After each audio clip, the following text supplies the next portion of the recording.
Chapter 192. The moment he said this, no one in the room said anything. Even Lin Shuanghe, who had never cared about the affairs of the state, looked puzzled when he heard this. After all, the enemy had led their troops to invade and suffered defeat, yet the emperor was still thinking for them. It sounded like a joke. Right now, in the imperial court, the crown prince, Prime Minister Su, and the civil officials are mostly in favor of peace. The generals have yet to express their opinions. Yang Mingji looked at Xiao Ju. I want to ask you, what are you going to do? Do you even need to ask? Yan He said, we are not weak. If someone slaps us in the face, why should we let them slap us in the face? I will chase the Yudo back home and make sure they don't dare to step into Dawei in the future. Then I can rest assured. Yang Mingji said in a low voice, it's just that. I don't know if your words can change the emperor's mind. After talking about the recent movements of the Yudo, everyone got up and left their seats. Because of the news sent by Yang Mingji, Xiao Ju and the others didn't plan to stay in Jinling for another 2 days. Since the Yudo emissary was already on his way to Shuajing, they had to hurry back to Shuajing to meet the emperor. Right now, Shuajing was mostly under Prime Minister Su. Even if they weren't under Prime Minister Su, they were still suppressed and didn't dare to speak. If they really agreed to the Yudo's request for peace and even set up a battlefield in Dawei, it would only be harmful to the people of Dawei.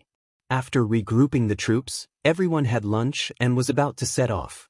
Xiao Ju and He Yen rode at the front with the troops. He Yen and Lin Shuanghe sat in a carriage. Chu Zhao and Ying Xiang's carriage was at the back.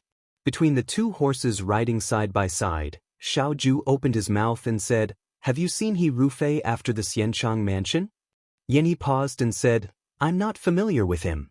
I've only seen him a few times after he was made a general, but I only saw him from afar. However, ever since he was made a general, other than the battle in Huayuan, have you ever seen him lead an army? I think he's been living a comfortable life for too long. That's why he's so weak in the battle of Huayuan. Why are you asking him? You want to catch up with him? Xiao Ju did not answer his question. She continued to ask, He Rufei that you met later, what was the difference between him and the past? What's the difference? Yan He frowned. How would I know?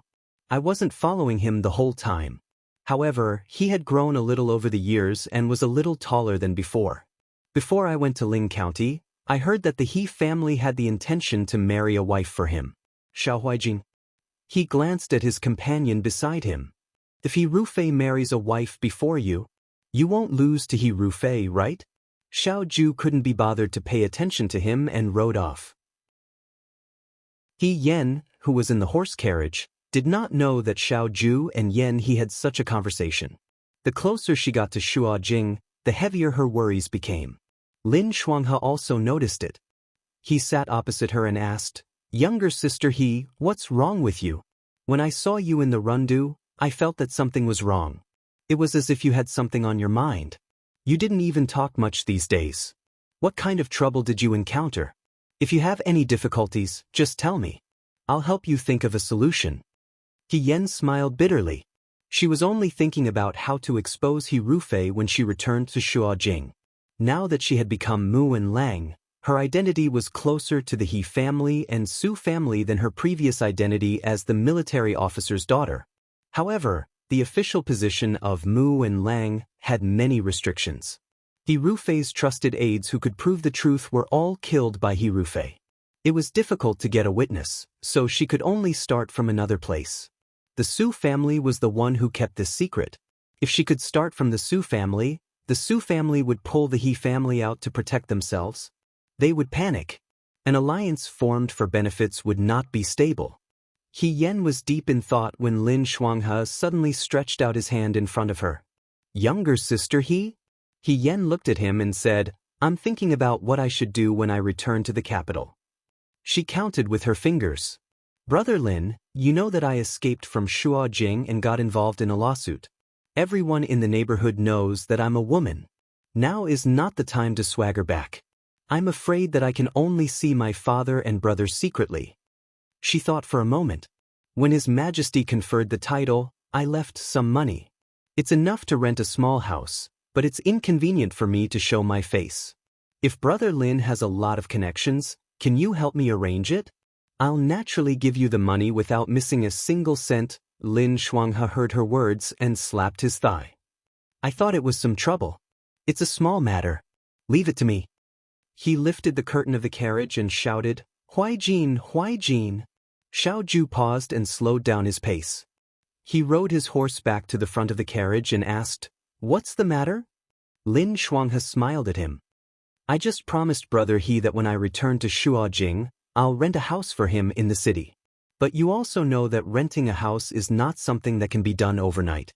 Before we find a good residence, can Brother He stay in your residence? Xiao family's courtyard is big and spacious. It shouldn't be difficult to give a room to Brother He, right? He Yan never thought that Lin Shuanghe would say this. He hurriedly said, Brother Lin, that's not what you said just now. Governor, it's okay. I'll just find an inn outside. Staying in an inn costs more money. Lin Shuanghe said, You're still so young. How can you be so extravagant? Don't you know the benefits of being thrifty? Listen to me and stay in Huaijin's house. Huaijin, can you give me a definite answer? Xiao Ju glanced at He Yan. He Yan's body stiffened. He saw Xiao Ju lightly nod his head. Okay. He Yan. After saying this, Xiao Ju rode his horse forward. Lin Shuanghe lowered the curtain of the carriage and looked at He Yan proudly. See, now isn't it the best of both worlds? He Yan leaned weakly against the carriage. He thought to himself, this is really an ill-fated relationship. Not only did they not keep their distance, but they were getting closer and closer. They were even living in Xiao Ju's house. Although living in Xiao Ju's house did have its benefits. If she followed Xiao Ju on various occasions, she might have a higher chance of meeting Su Zhiheng and He Rufei. She might even be able to find some useful clues. She suppressed the almost imperceptible joy in her heart and coughed lightly. In her heart, she secretly said to herself, it must be like this. In the Shuo capital, the Su family's study room. A servant was guarding the door. Someone was talking inside. Two people were sitting in front of a small table. One of them was wearing a green robe and looked refined. The other was also a handsome young master. However, there was a reserved and deep aura between his eyebrows. The two of them were looking at the chessboard in front of them. The black and white pieces on the chessboard were scattered all over. It looked like a chaotic game. These two people, one of them was the eldest son of the Su family, the current Hanlin Academy scholar Su Zhiheng. The other person was He Rufei, who had just returned to the capital not long ago. He had defeated Yuto at Huayuan. Second young master Xiao is about to return to the capital. Su Zhiheng placed down a piece. After guide Zhonglong and second young master Xiao return to the capital, they will definitely speak to His Majesty and advocate that Yuto be chased out of the way. He Rufei didn't speak. He silently looked at the chessboard. Brother He, are you still thinking about the Huayuan incident? Su Zhiheng smiled faintly. Those who know are no longer in this world. Brother He, don't worry. There won't be anyone else in this world who knows this secret. Even if there are people who know, they won't have any evidence. They won't be able to turn the tables. He Rufei glanced at him. Young Master Su seems to be too relaxed. Don't forget, when you were studying at Xianchang Academy, Xiao Huaijin, Yan Nangguang, and even Lin Shuanghe all saw He Rufei. So what? Su Zhiheng said disapprovingly. When He Rufei was young, he wasn't very close to his classmates. If he was really close, his classmates wouldn't have been able to discover his identity for so many years. I think Brother He is worrying too much. Even if Xiao Huaijin and Yan Nangguang return to Shuojing, you won't have much interaction with them. He Rufei placed a piece down. I hope so. In his heart, he suddenly remembered the nightmare he had last night. In his dream, he was leading troops to fight on the battlefield in Huayuan. Suddenly, a sword stabbed him from behind. He couldn't dodge in time and was stabbed in the heart. When he fell, he saw someone walk in front of him and squat down. It was a young man wearing a mask and armor. When he slowly reached out and took off his mask, a familiar, beautiful, and heroic face was revealed. He Yan smiled at him and softly said, Big brother. He Rufei suddenly woke up. He touched his forehead and found that it was covered in cold sweat. He Yen had clearly been dead for more than a year. This name had gradually been forgotten by the world. Or it could be said that she had never been remembered by the world. The days had passed peacefully for so long, but at this juncture, she would still appear in his dreams and cause him to be unable to sleep at night. "That concubine of yours?" he said. Su Zhiheng's face turned cold. "She's already dead." He Yen had died at the hands of He Wanru. A month after He Yan's death, he had casually found an excuse to have He Wanru killed. The corpse had been dragged to the mass grave. He was afraid that it had already been eaten by wolves and wild dogs. In the future, if by any chance they found out something, they could push all the blame onto He Wanru. All the thugs, servants, and maids who had been involved that day were dealt with. The entire Su family, inside and outside, had been changed. He Yen had been a general when he was alive. After his death, he had used so many servants to accompany her. This could be considered to have completed the friendship between husband and wife. "Very good," He Rufei said coldly. "Don't make any mistakes." Just as they were talking, someone knocked on the door of the study. Su Zhiheng got up to open the door. A young woman walked in. This woman was also in the prime of her youth. If one looked carefully, there were some similarities between her eyebrows and He Yan's. It was just that she didn't have the heroic spirit and determination of a female general on the battlefield. Instead, she was more beautiful and sweet, like the delicate spring flowers in the capital. Her every movement was spoiled and lovable. This was Su Zhiheng's new wife, the current Su eldest madam. He Xining was He Yuanxing's second legitimate daughter, He Rufei's cousin, and He Yan's biological sister. Eldest brother, husband, Xining had the kitchen make some snacks while you were talking inside. He Xining smiled as she placed a few plates of shortbread on the small table. She said that if you're tired, you can fill your stomach. "You've worked hard." Su Zhiheng spoke warmly and pulled her to sit beside him. "Sit down too." He Xining obeyed and sat down beside Su Zhiheng. She looked at He Rufei and smiled. "Eldest brother, you haven't come to the Su family for a while. How are father and mother?" He Rufei nodded slightly. "They're fine. You don't have to worry." He Xining didn't know what to say. She and this cousin of hers weren't very close in the past. He Rufei's temperament was particularly unsociable when he was young and he often wore a mask. The He family all knew that He Rufei wore a mask because he was ugly. He Xining saw He Rufei hiding alone in the corner during the He family's banquets every day. He Xining pitied him. But when she tried to get close to him a few times, He Rufei would avoid her as if she was the plague. After a while, He Xining's feelings faded. Later, He Rufei betrayed the He family and joined the army. He actually managed to earn some military merits. All of the He family's unmarried young ladies also rose in status, including He Xining's older sister, the He family's second branch, who was notoriously sickly.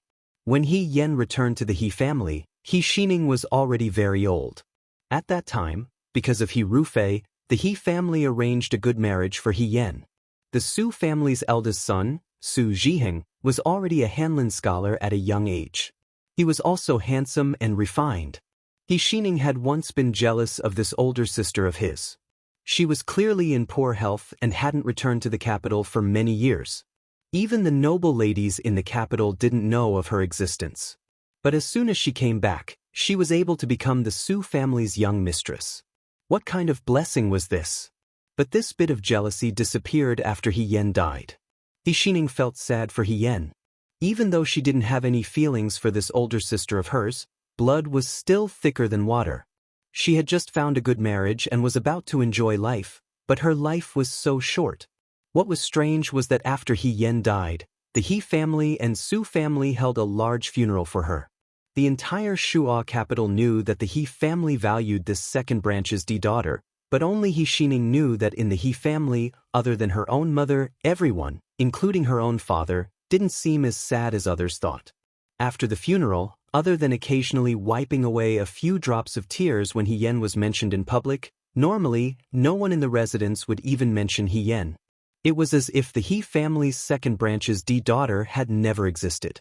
He Xining felt that something wasn't right, But before she could figure out why her family was so cold to her older sister, He Yuanxing actually decided on her marriage with Su Zhiheng and wanted her to be Su Zhiheng's second wife.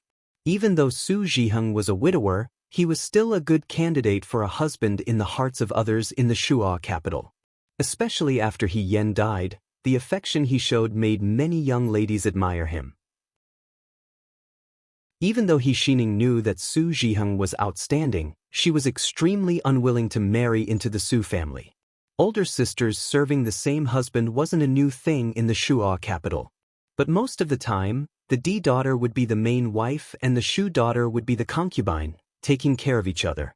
How could two D daughters marry the same person one after the other? It wasn't like the He family's young ladies couldn't get married. She was so young and beautiful, and her family background was good. Wouldn't it be better to find a young master of equal social status to be the main wife than to be the Su family's young mistress? But on this matter, He Yuanyang, who had always doted on her, was unexpectedly very firm. And her mother, second Madam He, wanted to fight for her, but she was powerless. In the He family, women's words didn't count. Just like that, He Xining unwillingly married into the Su family. After marrying into the Su family, He Xining discovered that Su Zhiheng was more considerate and gentle than she had imagined. It was very easy to fall for a handsome and outstanding husband who took care of her in everything. Moreover, Su Zhiheng was indeed very popular with women. The regret and longing he occasionally showed for his deceased wife made people think that this person was someone who valued friendship and was worthy of being entrusted with the rest of their lives. After He Xining married into the Su family, He Rufei, her older cousin, would come to see her from time to time. He Xining was a bit overwhelmed by the favor. She should be the one who married the best out of all the young ladies of the He family. She enjoyed all the blessings that He Yan didn't enjoy. It was just that sometimes it felt unreal. That's right, eldest brother, husband, He Xining said. Previously, every autumn, I would go up the mountain with mother to the temple to burn incense and pray for blessings. Although I won't be at home this year, I still want to go with mother. Su Zhiheng smiled and said, naturally, if I don't have anything to do that day, I'll go with you. He Xining happily said, that's really great.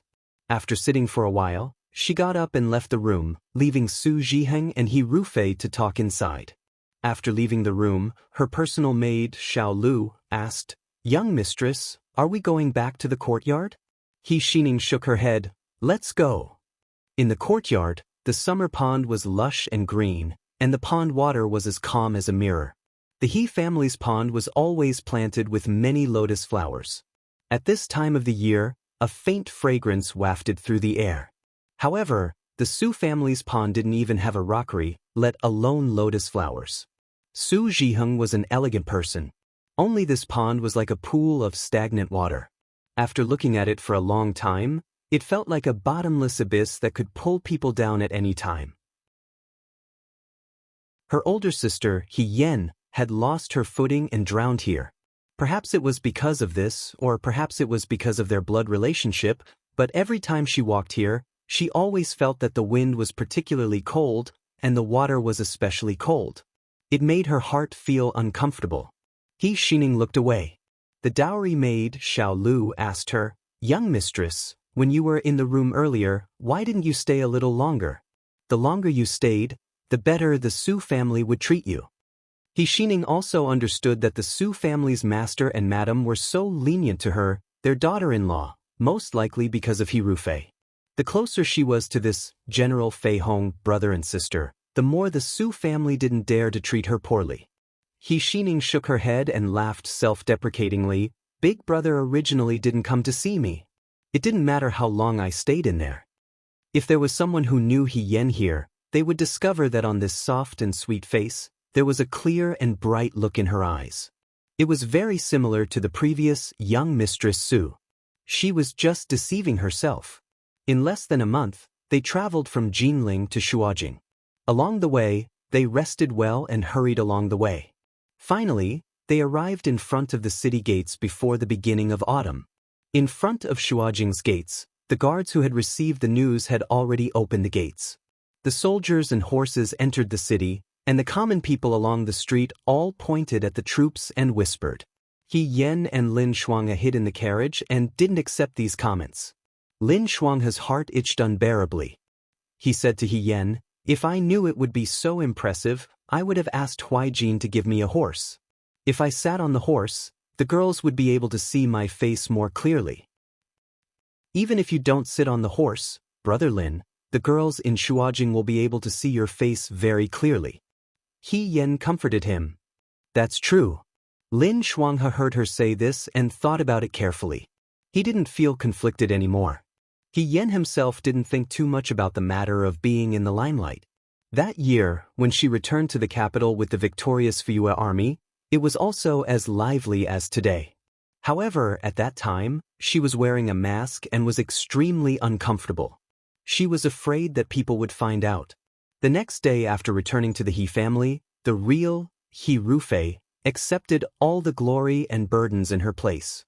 She had never used her own face to face all the things that General Fei Hong brought to her. The carriage stopped with a squeak, and Yen He's voice came from outside. "How long are you guys going to sit inside? We're almost at the entrance of the palace." He Yen was startled and dismounted with Lin Shuanghe. Chu Zhao had already parted ways with their carriage when he entered the city. He only needed a servant to inform him. He Yen didn't mind. They weren't on the same side, so it was natural for them to split up. It couldn't be that if she moved into the Xiaofu, Chu Zhao would also move into the Xiaofu, right? "Commander-in-Chief, we are going to?" He Yen asked. "I want to enter the palace." Xiao Ju glanced at her. "You wait in the carriage first." "Wait." Yen He looked at her in confusion. "Why don't you bring this fellow with you? When entering the palace, one must meet the emperor. Take this opportunity to let the emperor get to know this fellow. It will be beneficial for his career in the future. Since you are someone superior, you should find every opportunity to praise your subordinate. Or are you afraid that He Yen will be more successful than you in the future, so you deliberately don't let him stand out?" He Yen was sincerely convinced by Yen He. No matter how many possibilities there were, he could always think of the most boring one. Now is not the time. Xiao Ju was too lazy to explain to He Yen. She looked at him and asked him with rare patience, "Are you okay being here alone?" He Yen smiled. "What problem can I have? Commander-in-Chief, don't worry. I'll just sleep in the carriage." Lin Shuanghe sensed something and poked his head out. "Huaijin, you mean I also have to enter the palace?" Xiao Ju looked at him coldly. Lin Shuanghe coughed lightly. "Excuse me, can I not go?" "You can't." Xiao Ju sneered. "Although I wrote a letter to invite you to Liangzhou, you didn't tell anyone in the Lin family before you left. Imperial Physician Lin sent a bunch of urgent letters to my account to find someone. Do you want to read them now?" Lin Shuanghe smiled awkwardly. "I thought that you must be looking for me in an urgent situation. When people are anxious, their brains don't work well. I forgot. Yes, I forgot to tell my family." Yen He crossed his arms in front of his chest and said coldly, "Aren't you his good friend? You won't die if you take the blame for him." Lin Shuanghe was very touched. "Brother Nanguang, I've known you for so many years. Finally, I've heard such words from you." "Shut up." Xiao Ju frowned slightly impatiently. Lin Shuanghe immediately stopped talking. After he got down from the carriage, Xiao Ju was about to leave with him. Suddenly, he remembered something and walked to the carriage. He Yen lifted the curtain of the carriage and looked at him. "Stay here and don't run around. There are many people outside the palace," Xiao Ju reminded her. He paused and his tone became gentler. "When I leave the palace, I'll take you home." Chapter 193. Xiao Ju and the other two followed the servant into the palace. He Yen sat alone in the carriage. When he heard Xiao Ju say, "Take you home," even though he knew that Xiao Ju was just saying it casually, the person who heard it felt dizzy. He buried his head in his face and felt like he was floating. She didn't know what home was. Although the He family in her previous life was a home, they never gave her affection and warmth. The Su family was also a home, but they pushed her into the cold water. The other He family in this life finally gave her some attachment and warmth to live in this world.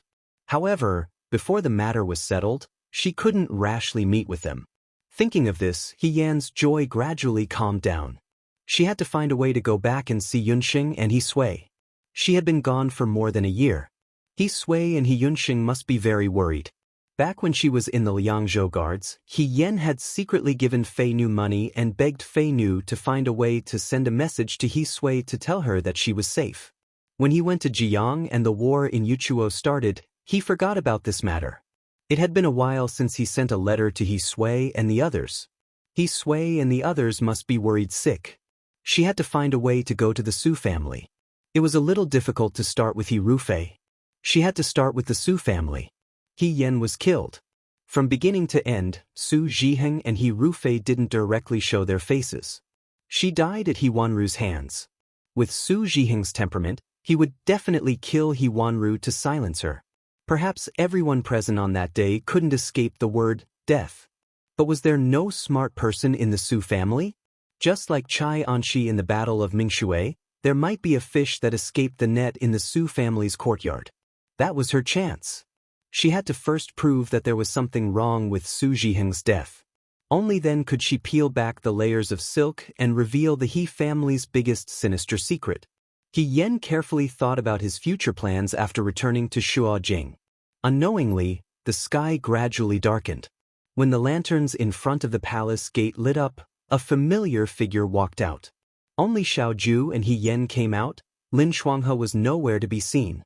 He Yan asked curiously, "Where is Brother Lin?" "Imperial physician Lin is in the palace. He won't be leaving for now," Xiaoju answered and looked at Yan He. "Don't look at me, I'm going back now." Yan He ordered a servant to lead the horse. "Qingxiu is still waiting for me at home." He seemed to be particularly proud of the fact that someone was waiting for him. "You are all alone. Of course, you don't care about these things." Finishing, he flipped onto the horse and said, "Let's go." He swaggered off. To be honest, He Yan used to think that Yan He was obstinate and self-opinionated. Every day, he was like a cockfight. Whenever he saw an outstanding talent, he would compete with them. His life was too hard. Now, seeing him leave with a face full of smiles, she actually felt a trace of envy. It was probably a happy thing to have someone waiting for you at home after a long journey. She was lost in thought as she looked at Yan He's back. Suddenly, she heard Xiaoju's voice, "Why aren't you getting in?" He Yan hurriedly shrank back into the carriage. Fei Nu and Qi Wu were driving the carriage outside. He Yan and Xiaoju sat in the carriage. From the Rundu to Shuojing, the journey was very lively. Yan Nangguang, Lin Shuanghe, Xiaoju, and He Yan were all former schoolmates. When they were together, they could even play leaf cards at a table. She didn't feel it when they were noisy. Now that everyone had dispersed, only she and Xiaoju were in the carriage. The atmosphere was quiet and she felt somewhat uneasy. "What are you nervous about?" Xiaoju leaned against the carriage and asked casually. He Yan almost choked on her own saliva. After hesitating for a long time, she squeezed out a sentence, "I haven't been to your house before. It's my first time coming here empty-handed. I just feel a little apologetic." Speaking of this, He Yan really thought of this matter. She asked Xiaoju, "Commander-in-Chief, why don't we buy some snacks and cloth for your family as gifts when we pass by the goods store later?" Xiaoju stared into her eyes and pursed her lips. "Are you going to propose marriage? Is it your first time coming here as a gift?" "Don't we need to?" He Yan asked. "I haven't been to other people's residences before. I don't know what to do when I'm a guest for the first time." In the past, when she was He Rufei, the He family was afraid that she would be exposed. They didn't even make friends, let alone visit other people's residences. In this life, He Yan didn't even have time to understand how ordinary people made friends before she went straight to the army camp. Her seriousness made Xiaoju speechless for a moment. She pushed her head away. "There's no need. Just do whatever you want." "Commander-in-Chief, don't you have eldest young Master Xiao and eldest young Mistress Xiao at home?" He Yan recalled what Lin Shuanghe had said earlier and said, "It said that eldest young Master Xiao is the #1 dream lover of all women in Dawei. Is that true? Rumor has it that he is very gentle and never mistreats his subordinates. He is a gentleman who is upright and gentle. Is that true?" Xiaoju said calmly, You want to be my sister-in-law? How is that possible? He Yen immediately denied it. She wasn't Song Taotao. She wasn't interested in having a brother-in-law like Xiao Ju. I'm just curious. Also, eldest young Mistress Xiao, how is she? Is she easy to get along with? He Yen hesitated for a moment. It's better if it's a man, but I don't know how to deal with a woman. What does she like and dislike? Is she lively or reserved? How do I talk to her to make her happy? Xiao Ju restrained herself and said calmly, if you make her happy, my big brother will be in trouble. He Yen said, oh. She returned to her seat, as if she was still thinking about this matter. Xiao Ju raised her eyebrows slightly. He Yen seemed to be very interested in the matter of being a guest. That kind of excitement and nervousness was like a young child receiving an invitation to go to a friend's house for the first time. He was at a loss and afraid of making a mistake, but he was also faintly happy and expectant. He Sui only had one son and one daughter. Compared to his son, his daughter, who looked very similar to his late wife, was obviously more favored by this military officer. According to the information that Luan Ying had gathered, He Yen used to be arrogant and unreasonable. Sometimes she was vain. Although this could be a fox's disguise, the neighbors near the He family said that He Yen still had some sisters, even if their relationship wasn't very good. But why did he have this kind of expression? Xiao Ju could clearly see He Yan's inner emotions and contradictions, but she couldn't see the reason for it. He Yen always seemed to be shrouded in a thick layer of fog, making many of her actions inexplicable. However, the more mysterious she was, the more people would be attracted to her. Otherwise, being alone in the thick fog would always make people feel sorry for her. While she was thinking, the carriage stopped in front of the Xiao mansion. Fei Nu and Qi Wu dismounted. Before Xiao Ju and He Yen got off the carriage, they heard an excited voice from outside. Young mistress, young master, second young master is back. Immediately after, there was a burst of noise from inside the mansion. It seemed that someone was coming. He Yen had just gotten off the carriage with Xiao Ju when the Xiao family's door opened. Several people walked out from inside. Walking at the front was a young couple. The man wore a round neck brocade robe with a sky blue color. He really looked elegant and refined. The woman next to him was beautiful. Her eyebrows were moving. Her snow-white dress outlined her graceful figure. She was like a white pear tree. This was Xiao Ju's eldest brother, Xiao Jing, and his wife, Bai Rongwei. He Yen had heard of this couple's name before, but seeing them in person was better than hearing 100 times. When these two people stood together, it was very pleasing to the eye. The Xiao family was really a place where beauties came from. Each and every one of them was so beautiful. He Yen thought that when she stepped into the Xiao family's mansion, she didn't know if it would be considered a hindrance to the appearance of the Xiao family. Huaijin, you're finally back. Bai Rong smiled. Your eldest brother has been thinking about you every day since a month ago. Today, when he got off work, he waited in the mansion. He was afraid that you wouldn't be able to make it back to Shuojing tonight. It just so happened that you made it back in time. Xiao Jing also smiled. When he smiled, he revealed a pair of small canine teeth. It added a touch of cuteness to his gentlemanly gentleness. It's good that you're back. Rong Wei personally cooked some food. It's still warm. We're just waiting for you. Fei Nu and Qi Wu also eat. You guys took care of Huaijin along the way. It's been hard on you. Fei Nu and Qi Wu repeatedly said that they didn't dare to. Xiao Ju turned to look at He Yen. He Yen stood 3 steps away from him. He was very respectful and polite. He said, "Come here." He Yen followed his instructions and went forward. Xiao Jing and Bai Rongwei looked at each other. They also saw clearly that this young master and Xiao Ju came down from the carriage together. If it was a subordinate, he would probably be riding a horse outside like Fei Nu and Qi Wu. Moreover, Xiao Ju wasn't a person who liked to interact with others. Sharing a carriage was already considered very close. Xiao Jing asked, "Huaijin, this young master is?" "My friend He Yen," Xiao Ju said. He Yen bowed and said, "Young master Xiao, madam." After saying that, he couldn't help but secretly look at Xiao Ju. He thought that Xiao Ju would say that he was a subordinate. She didn't expect him to be a friend. This time, Xiao Jing and Bai Rongwei were somewhat surprised. Bai Rongwei came back to her senses and said with a smile, "So he's Huaijin's friend. This is strange. In all these years, other than young Master Lin, I've never seen Huaijin bring a friend to the residence. Is young Master He a new friend that Huaijin made in the Liang Province Guard?" Before He Yen could answer, Xiao Ju said, "Sister-in-law, let's talk inside." Bai Rongwei smiled and looked at Xiao Jing with some confusion. Xiao Jing replied to her with a confused expression. Not only did Xiao Ju bring a friend to the residence, but she also seemed to be very protective of this friend. The husband and wife were curious about He Yan's identity.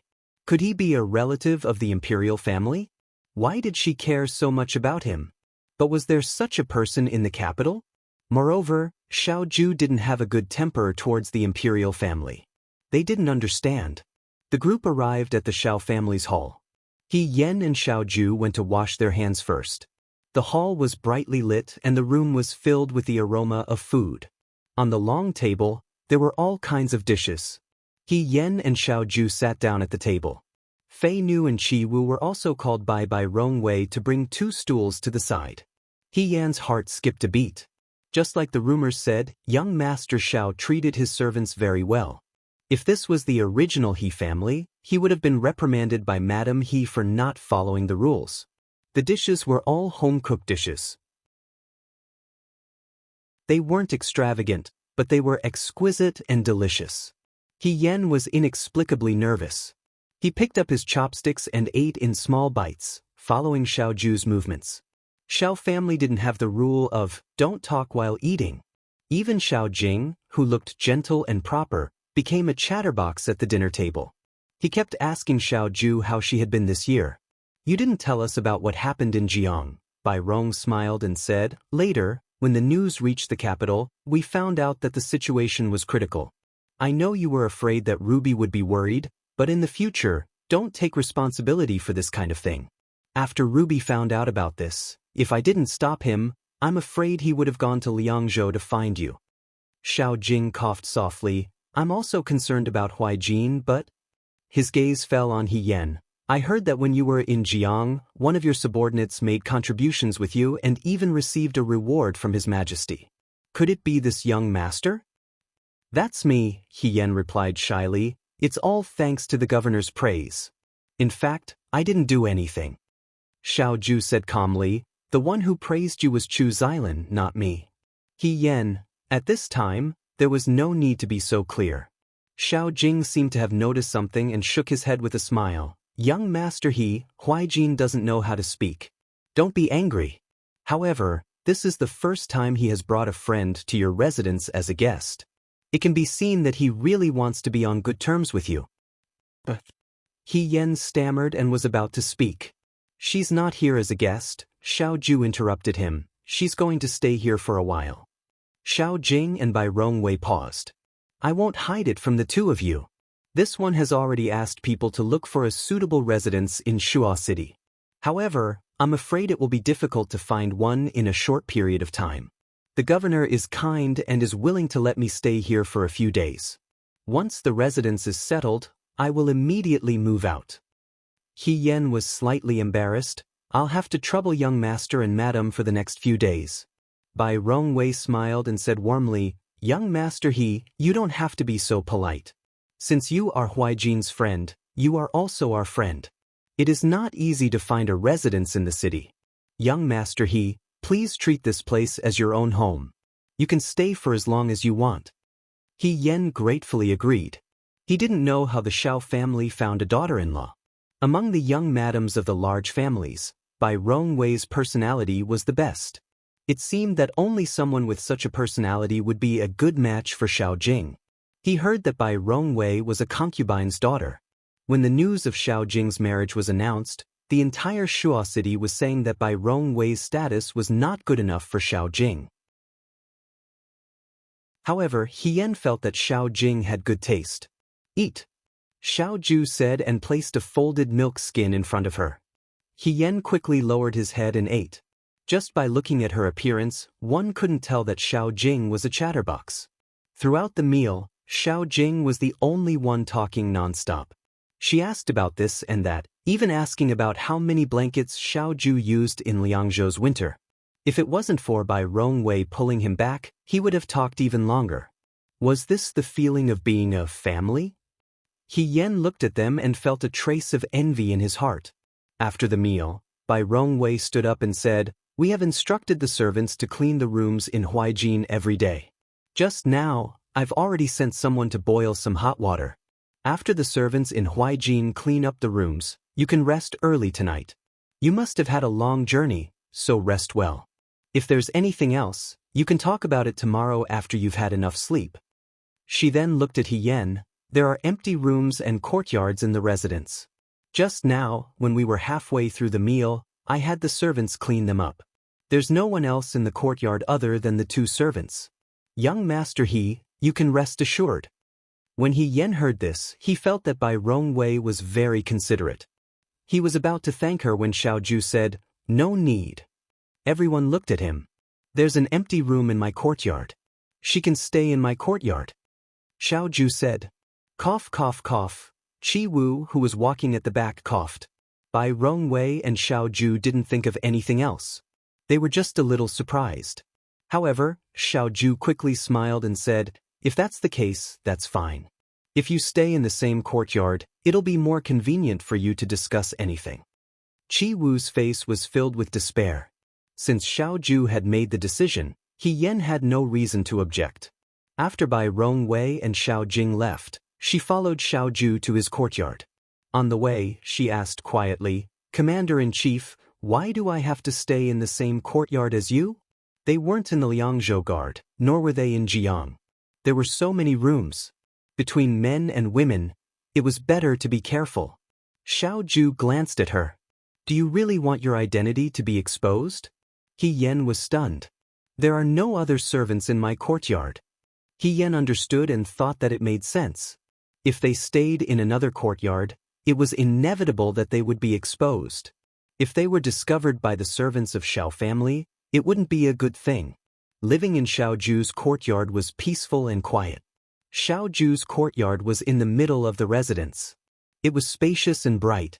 It wasn't as elegant and simple as Yang Mingji's residence, nor was it as luxurious and extravagant as Cui Yueji's residence.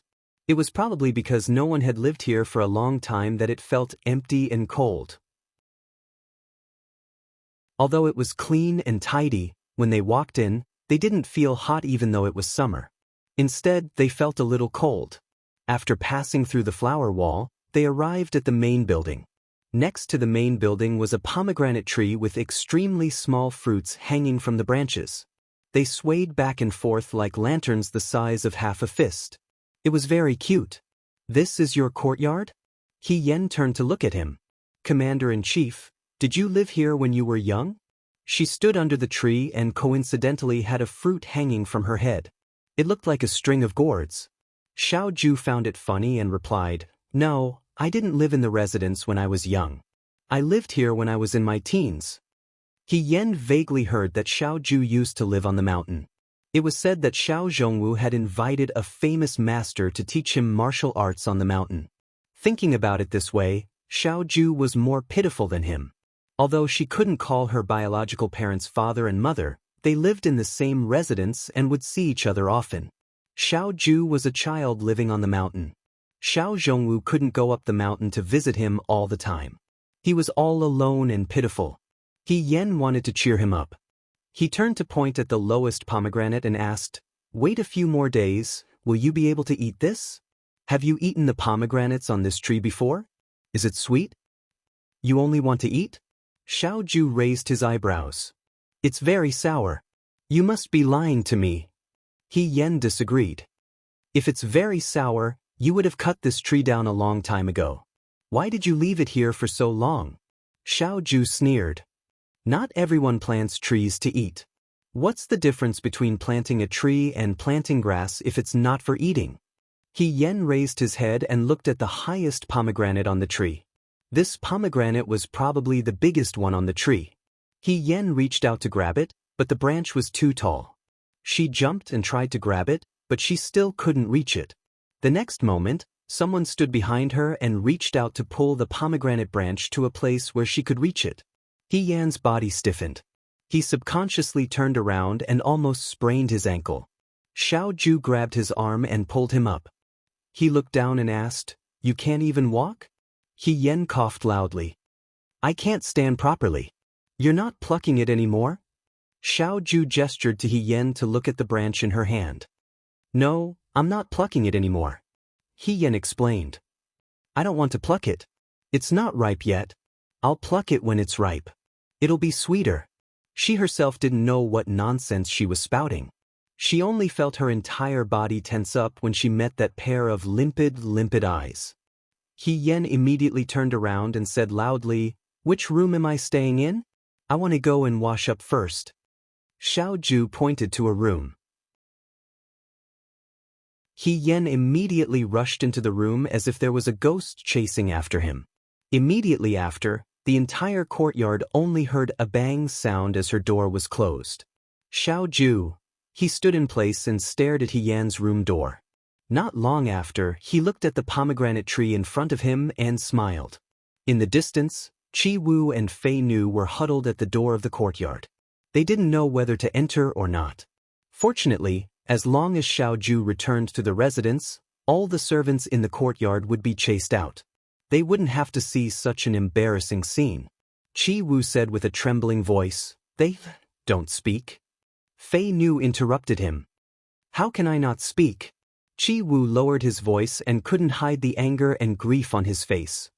It was fine when he was with the Liangzhou guards in Jiang, but now that he's back in Shuajing, he's actually so brazen. Is that He Yan crazy? Fei Nu wanted to say something but stopped. "I know that when he was in Jiang, he disguised himself as a woman. However, he wasn't a real woman after all. Eldest young master and young madam don't know about this yet. What if they do?" Fei Nu tried to comfort his anxious companion. "You're overthinking this matter. It's actually not that serious." "What do you know?" Chi Wu said, "Young master has ordered us to investigate He Yan's matter every few days. It's clear that He Yan's background isn't clean. Otherwise, why would it be like this? If he's honest and clean, I'll accept it." Chi Wu's voice was choked with emotion. If he approached young master with ulterior motives, with young master's current concern for him, I'm afraid he's more concerned than the Su family's Hanlin scholar whose wife died. Fei Nu didn't know whether to laugh or cry. His words reminded him of another matter. He said in a low voice, "Speaking of which, young master has returned to the capital. Wan Ying and the others should also be back. When Wan Ying returns, we'll be busy."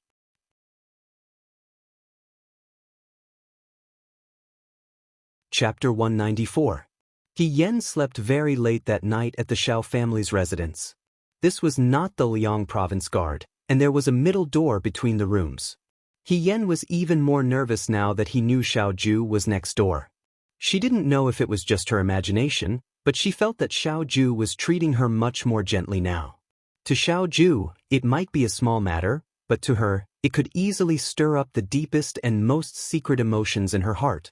He Yan turned over, but her current status was special. Once she returned to Shuajing, everything related to Su Zhiheng and He Rufei was right in front of her. No matter who she was with, she would be a burden. Xiao Ju already had a deep grudge against the Xiao family. If she implicated him, He Yan took a deep breath and looked at the curtain above her head. This was not a good idea. Her mind was filled with all kinds of complicated thoughts. She only fell asleep in the middle of the night. When she woke up the next day, it was already late in the morning. She was stunned for a moment, then turned over and sat up. She changed her clothes and opened the door. Sitting on the steps facing the courtyard was a little servant girl around 8 or 9 years old. She was chubby and was holding her face as she carefully looked at the ants in the corner. When she heard movement, she raised her head, revealing a round face like that of a doll in a New Year painting. She smiled so widely that her eyes narrowed into slits. "He Gongzi is awake." She patted the dust off her clothes, stood up, and jogged over to He Yan. This child was still too young. With her short legs, He Yan was afraid that she would fall. He Yan asked, "You are?" "This servant is called Bai Gua. the little servant girl replied obediently. Second young master told this servant to take care of you. However, if Gongzi didn't call for me, I couldn't enter Gongzi's room. Since Gongzi is awake, this servant will go to the kitchen and bring breakfast over. Her voice was so soft that Yen couldn't help but pat her head and ask, "Where's your family's second young master?" Second young master left early in the morning, Baigua answered with a smile. Before second young master left, he said that young master didn't need to be restrained. If you didn't want to stay in the Fu, you could leave the Fu to do things and come back early at night. She thought of something and added, "There are banknotes in the wooden drawer on the table in young master's room." Second young master said that young master can take it and use it. If there's anything else that young master needs, young master can directly tell the servant. This servant will report to young mistress. This little girl still had an irrepressible childishness, but her words were clear and logical. Yen couldn't help laughing. "You're so young, how could your family's second young master let you serve me?" Nubi's father is the steward of the Fu. Baigua puffed out her chest proudly. Second young master sent Nubi over. Nubi will definitely take good care of young master. "Thank you very much," Yen said with a smile. Baigua was very excited. It seemed that this was the first time she had received such an important task. She replied, "Young master is second young master's friend, there's no need to thank Nubi. Nubi will go to the kitchen now. Young master, please wait a moment. The hot water is in the silver kettle at the door of the courtyard. If young master wants to wash your face, you can pour it directly." Second young master said that young master doesn't like to be touched by people. Nubi doesn't need to do such a small thing as pouring water. She stuck out her tongue and ran away. Yen looked at her back and thought, Xiaoju was very thoughtful. She found such a simple and pure little girl. Even if she saw that there was something wrong with her, she wouldn't think of anything else. What if it was a smart person who came over and accidentally discovered her identity? What would she do then? She lowered her head and laughed. First, she went to the place Baigua mentioned to fetch water and returned to the room to freshen up. Just as she finished, Baigua came in with a food basket. She stepped over the threshold and put the food basket on the table. "Young master, after you finish eating, just leave the food basket here. Nubi will clean it up. Nubi will come in again if you need anything." Before Yen could say anything, she immediately left. Yen was speechless. He really didn't know what Xiaoju said to her. The food was plain porridge and side dishes, just like last night. It wasn't extravagant, but it was exquisite and meticulous. Yen finished the food and put the empty plates into the food basket. He tidied his clothes and walked to the table. He thought of what Baigua said and opened the wooden drawer. Sure enough, there was a thick stack of banknotes inside. He thought that Baigua would at most have 1 or 2 banknotes. He didn't expect Xiaoju to be so generous. This amount of banknotes was enough to give the girl a betrothal gift. Evil aristocratic children, Yen thought angrily. No wonder when Xiaoju went to buy clothes in Jiang, he bought 100 taels of mermaid gauze without batting an eye. With money, one could really do whatever they wanted. Yen didn't touch the banknotes inside. Instead, he closed the wooden drawer and walked out of the room. She had a good memory and knew how to walk from this courtyard to the entrance of Xiao Mansion. She didn't meet Bai Rongwei or Xiao Jing along the way. As for the rest of the servants, she didn't know if Xiaoju greeted them in advance, but none of them paid attention to her. They only focused on their own tasks.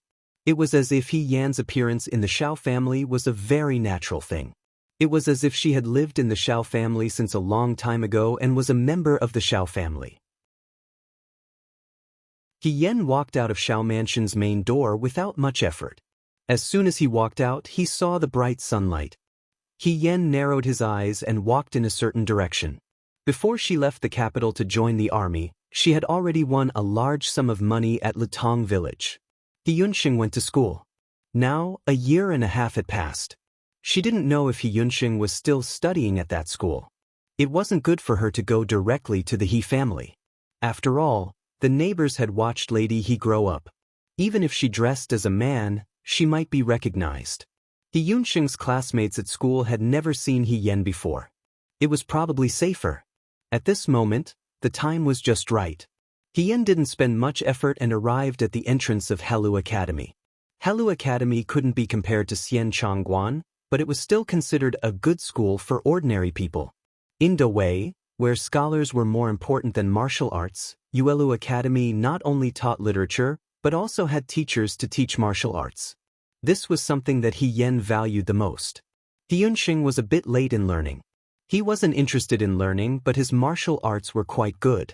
If he wanted to walk the path of a martial artist in the future, it wasn't impossible. It was early in the morning, the best time to study. Sounds of people reading came from Yuelu Academy. Hien wasn't a member of the academy, so it wasn't good for him to go in directly. He ordered a cup of tea from a tea house outside and sat for about an hour. When it was time for school to end, he took advantage of the time when the teachers were leaving to climb over the wall and enter the academy. From time to time, students would leave the academy. Hien wanted to find a teenager and ask Yunxing where he was.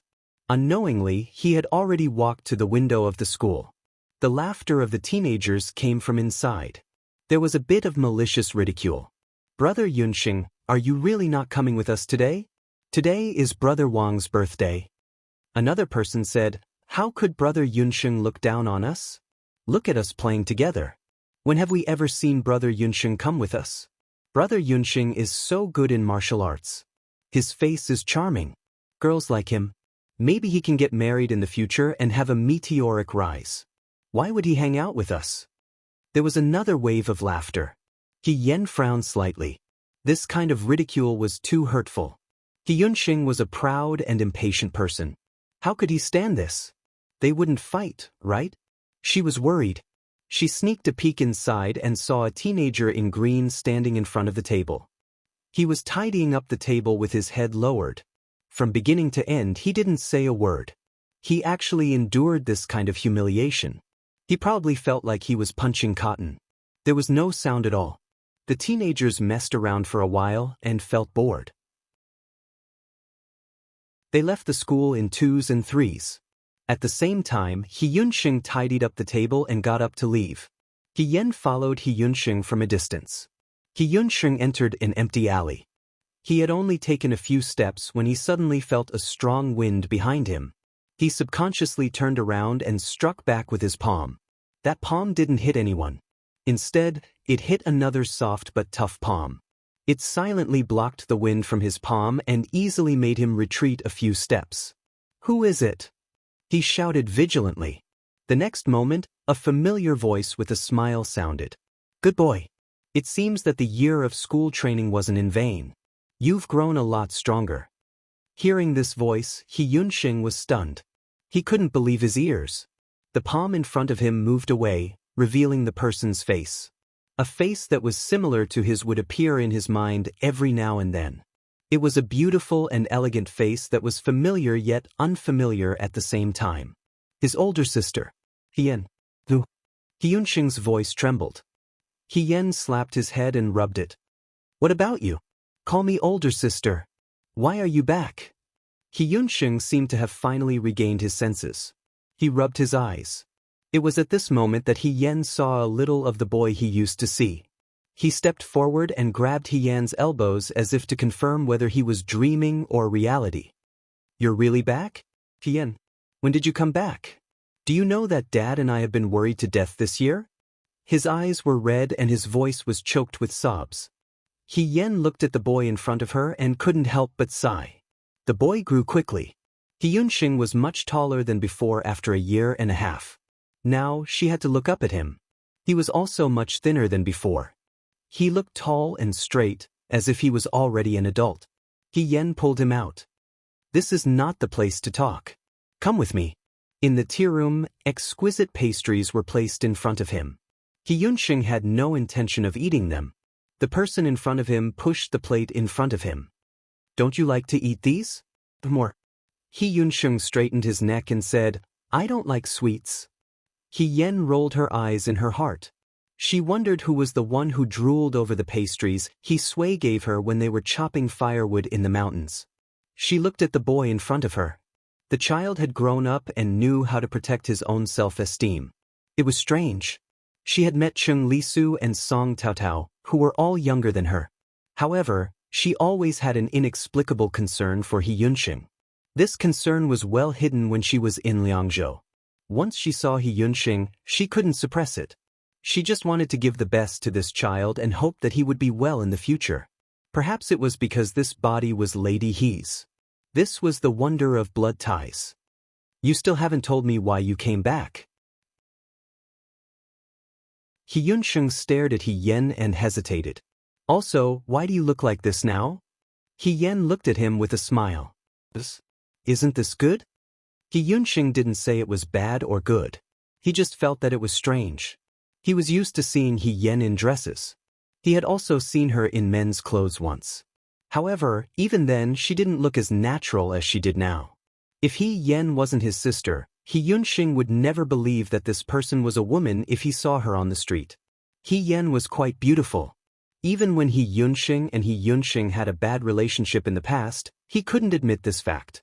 However, her beauty always seemed a little frivolous and cheap, especially when she tried every possible way to get He Sui's money to buy clothes and accessories for herself. He Yen was a little darker than before. She didn't wear any makeup. Instead of saying that she was beautiful, it was better to say that she was heroic. That bright light made her eyes as bright as the stars. Actually, she was also beautiful. In fact, she was even more attractive than before. However, this wasn't the main point. He Yunxing came back to his senses and said, "Are you still in the barracks?" "No, if you were still in the barracks, how could you run out?" "Your sister is very capable." "My superior appreciates me." He Yen picked up her tea and took a sip. "When I joined the army, I was lucky enough to be appointed a small official. Now, I can't be compared to the top, but I can be compared to the bottom." "How could you be appointed an official?" He Yunxing was shocked. "Don't you know that you are a woman? Even if you can hide it for a while, you can't hide it forever. If your identity is discovered in the future, you will be finished." No, He Yunxing was anxious. "Hurry up and resign. Resign tomorrow." He Yen tilted her head and looked at him. "Aren't you going to ask me what official position I was appointed to?" "No matter what official position it is, you can't stay." He Yunxing said impatiently, "Even if you are the prime minister, you can't stay. Besides, the higher your position, the more dangerous it is. Even if it's for glory and wealth, you can't put your life on the line. You must resign." He Yen was startled. For a moment, she was in a daze. He Yunxing, a child, could understand the logic. How could the two old masters of the He family, who were officials in the imperial court, not understand? This was clearly an extremely dangerous thing to do. Once it was discovered, she would die. But the He family still let her do it, and they did it for so many years. So it was just that human nature was greedy and they couldn't bear to part with that bit of glory and wealth. Or perhaps, in their eyes, He Yan's life was just a bargaining chip that wasn't worth a single cent compared to the glory of their future. "Hey, are you listening to me?" He Yunxing waved his hand in front of her. He Yen raised his head and smiled. "Of course I know what you're talking about. I must resign, but now is not the time. I still have some things to do. When I finish, I will resign." He Yunxing was about to ask her what she wanted to do, but He Yen suddenly opened her mouth again. She asked, "Let's not talk about me. What about you guys? When I wasn't in Shuojing, how was father? Did the Fan family come looking for trouble?" He Yunxing's expression darkened. Those bastards. How could they not come looking for trouble? It turned out that after He Yen joined the army, Fan Cheng's murderer was never found. The Fan family vented their anger on the He family. Although He Yen was also a victim, because He Yan's body was never found, there was no evidence. Fan Cheng's family often found trouble with He Sui in the field. They slandered He Sui for not doing things properly, causing He Sui to lose his position as a field officer. Fortunately, not long after that, there was a merchant in Shuojing who wanted to hire a bodyguard. When they found out that He Sui was a field officer and had good skills, they asked He Sui to work for them. Although it didn't sound as good as being a field officer, the merchant was generous and gave him a lot of money. He Yen was a little suspicious. "You have a lot of money, but aren't you wearing old clothes?" From the words of your classmates, it's clear that they dislike you for not being willing to spend money with them. He Yunsheng looked at her in disbelief. You actually eavesdropped? Sure, He Yen smiled. I was just passing by and happened to hear it. You kept the money and didn't use it. Could it be that you saved it as a betrothal gift? He Yunsheng didn't say anything. He couldn't tell He Yen that although his family had a lot of money, he had discussed it with He Sui. They didn't know when He Yen would come back after joining the army. As a girl, he didn't know how much hardship she had suffered outside. It was good enough that she was still alive. If she was old when she came back, or if she was disliked by others, she would not marry and save more money. In the future, if He Yen wanted to live alone in Shuajing, having more money would not be a bad thing. Seeing that He Yunsheng didn't say anything, He Yen thought that he had guessed correctly. She smiled and said, "Don't be so thrifty. I'm a person with a salary now." She took out 2 banknotes from her bosom and said in a low voice, "We won the battle earlier. These are the spoils of war, His Majesty's reward. Take this money, go back and make 2 new clothes for father and yourself. Treat yourself better. Clothes make a man, and a horse makes a saddle. If you dress up well, the girl you like will like you, right? Young girls like handsome men. Although you have a handsome face, you don't have a good personality. You need to dress up." He Yunsheng held the banknotes in his hand. After a while he asked, "You won the battle? Did you go to the battlefield? Which battle? The battle at Jiang, the battle at Liangzhou, or the battle at the Rundu?" He Yen didn't expect him to care about these things. She scratched her head and said, "Actually, I went to all these battles." He Yunsheng sucked in a breath of cold air. He Yen left in a hurry and only left a letter behind. He Yunsheng later asked around and found out that the batch of soldiers recruited by Shu'a capital all went to the Liangzhou Guard. After that, he always paid attention to news about the Liangzhou Guard. He heard that the journey was long and many weak people died on the way. He prayed every day, hoping that his mother in heaven would protect He Yen and keep him safe. He also heard that the Liangzhou Guard suffered from the cold and worked hard to train the soldiers. He only hoped that He Yen could be the head soldier. When Rita Musi led the soldiers to the Liangzhou Guard, he and He Sui couldn't sleep for the whole night. Later, they comforted each other that He Yen would be fine. She couldn't even carry a saber and was smart. She might not even see the enemy. The battle at Yang, the battle at Rundu. In short, He Sui and He Yunsheng had a hard time ever since He Yen joined the army. If they weren't afraid that the Fan family would find He Yan's whereabouts, they would have packed their bags and rushed to Liangzhou personally. "Didn't I ask someone to send you a message?" He Yen asked. He Yunsheng frowned and thought for a while, then said, "There were 2 messages, but they were very short.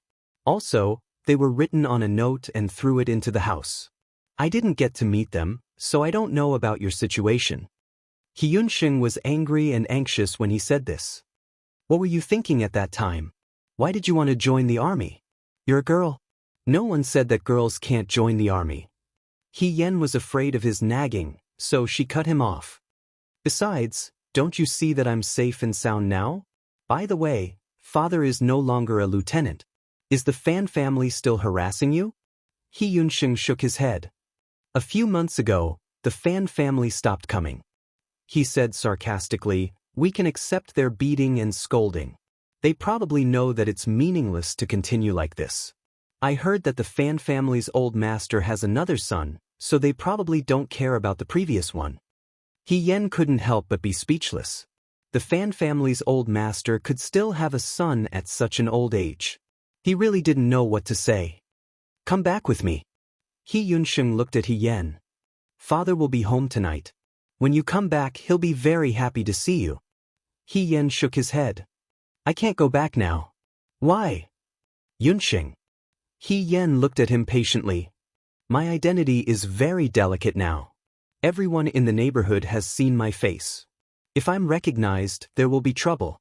Even if I want to meet father, it won't be at home. Moreover, now is not a good time."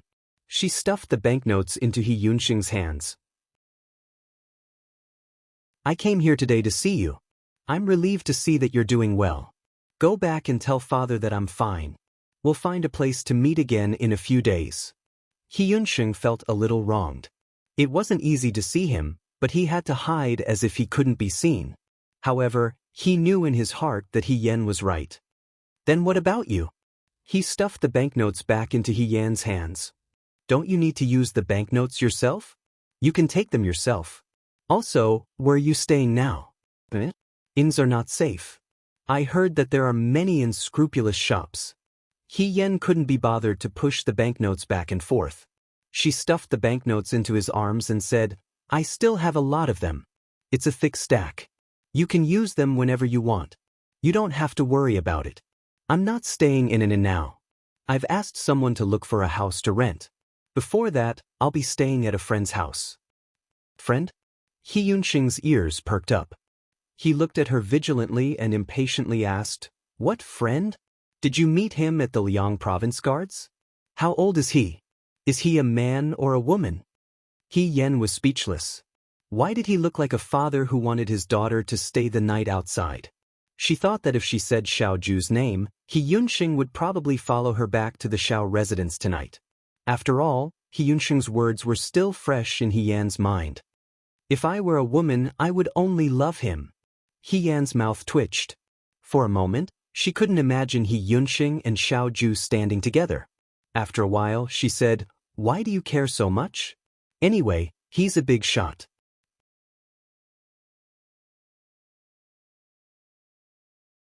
Chapter 195. With great difficulty she managed to brush him off. In the end, He Yan stuffed 2 banknotes into He Yunxing's hands. She then carefully warned him that other than He Sui, He Yunxing was not to say anything about seeing her. He Yunxing said impatiently, Of course I know, but you... He looked at He Yan, You won't disappear again, right? That day when they were on the boat, Fan Qing had met with an accident. He Yan disguised herself as an assassin and left. She had also said to He Yunxing, We will definitely meet again. But not long after, she joined the army. He Yan sighed in his heart. This child, she was about to leave a shadow in his heart. She stood on her tiptoes and patted He Yunxing's head. He Yunxing moved his head away and smiled. Don't worry, I am now an official in the capital. Don't worry, I will come to see you in a few days. You should focus on your studies. As a younger brother, you can't be less successful than me, your older sister. He Yunxing's face sank and said, How is that possible? He thought that He Yan was going to mock him, but instead he saw the girl dressed as a teenager looking at him with a smile. Her voice was gentle. I know, our Yunxing is the most powerful. He Yunxing's face turned red and he muttered in a low voice, Do I need you to tell me that?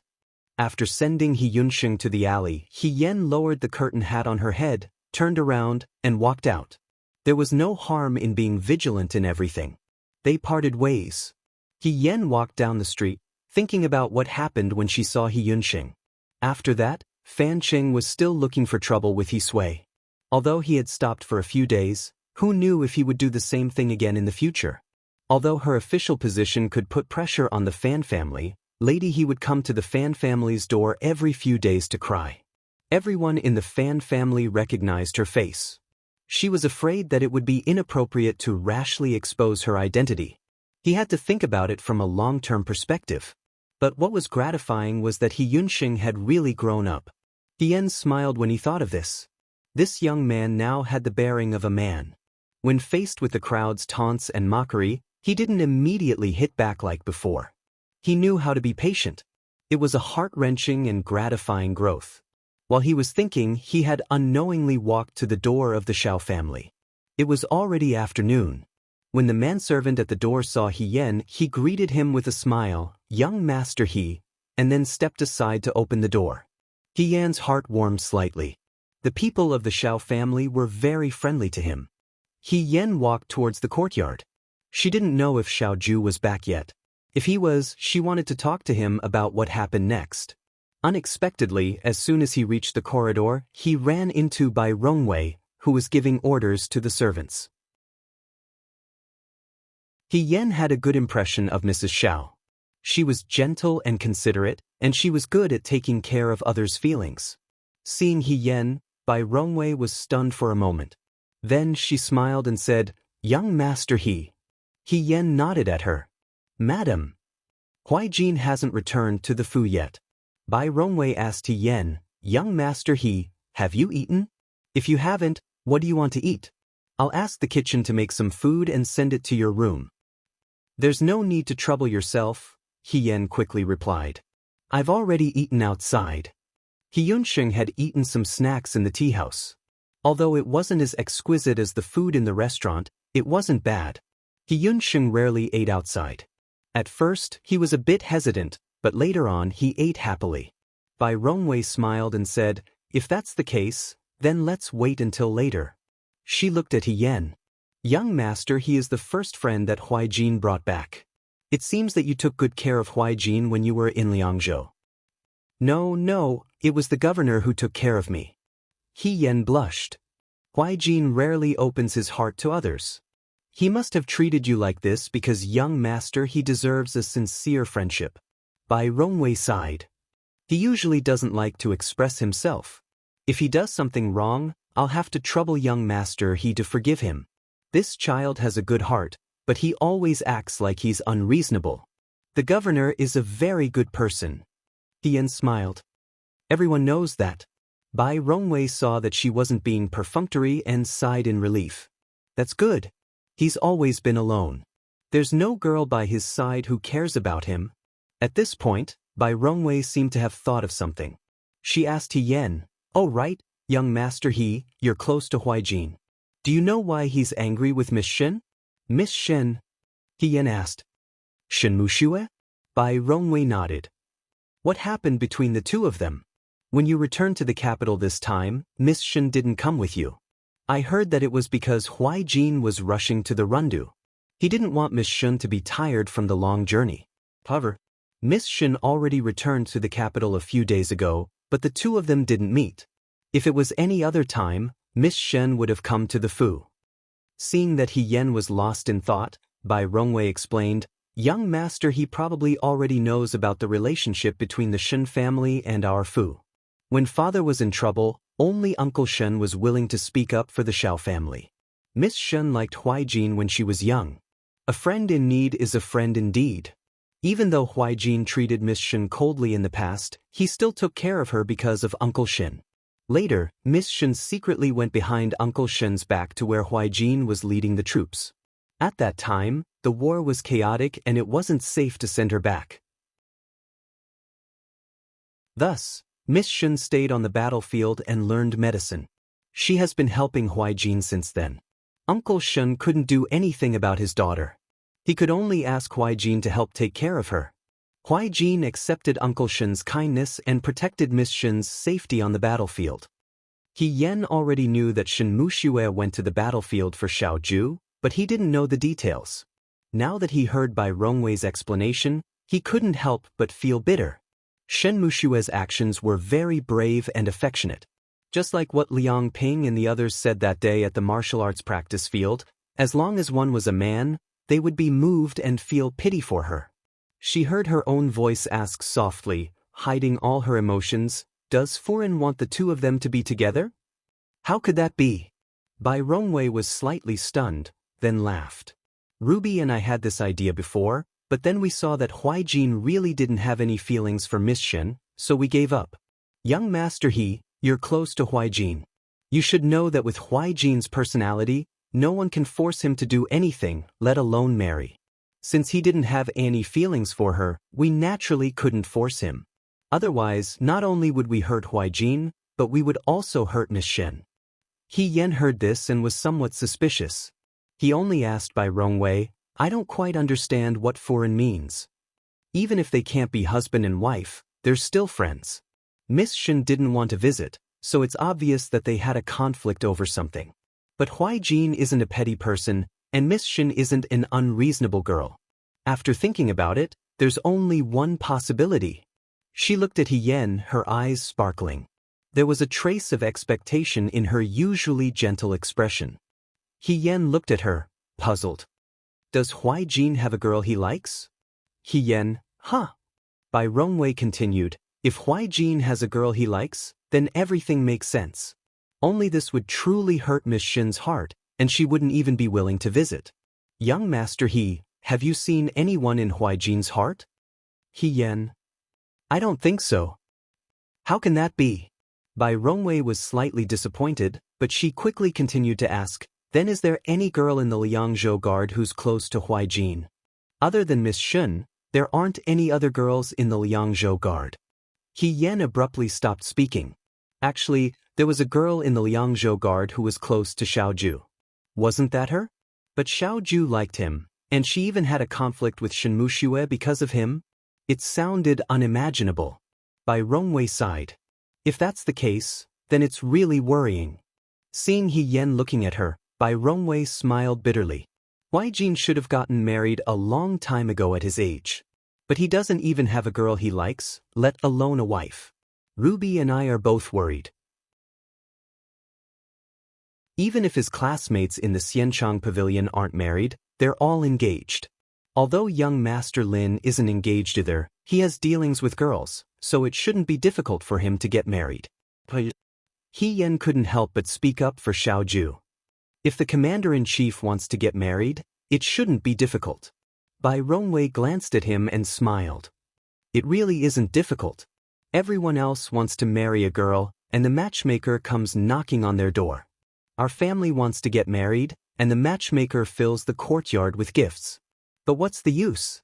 No matter how many girls like him, no matter how good they are, he won't look at them.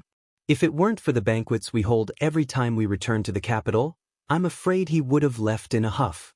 He Yen. She didn't know what to say, so she could only squeeze out a smile. Speaking of which, it's almost time to hold the banquet. Bai Rongwei looked at He Yen and smiled. Young master, he should come too. I heard that young master is a few years younger than Huaijin. You're young and promising, and you're born with an extraordinary appearance. If there's a girl you like at the banquet, then you'll have a good marriage. She was thinking wholeheartedly for He Yen. He Yen was about to cry when he heard this. He thought, how come it's one thing to be hurt in the Liangzhou Guards, but it's still unavoidable when we return to the capital?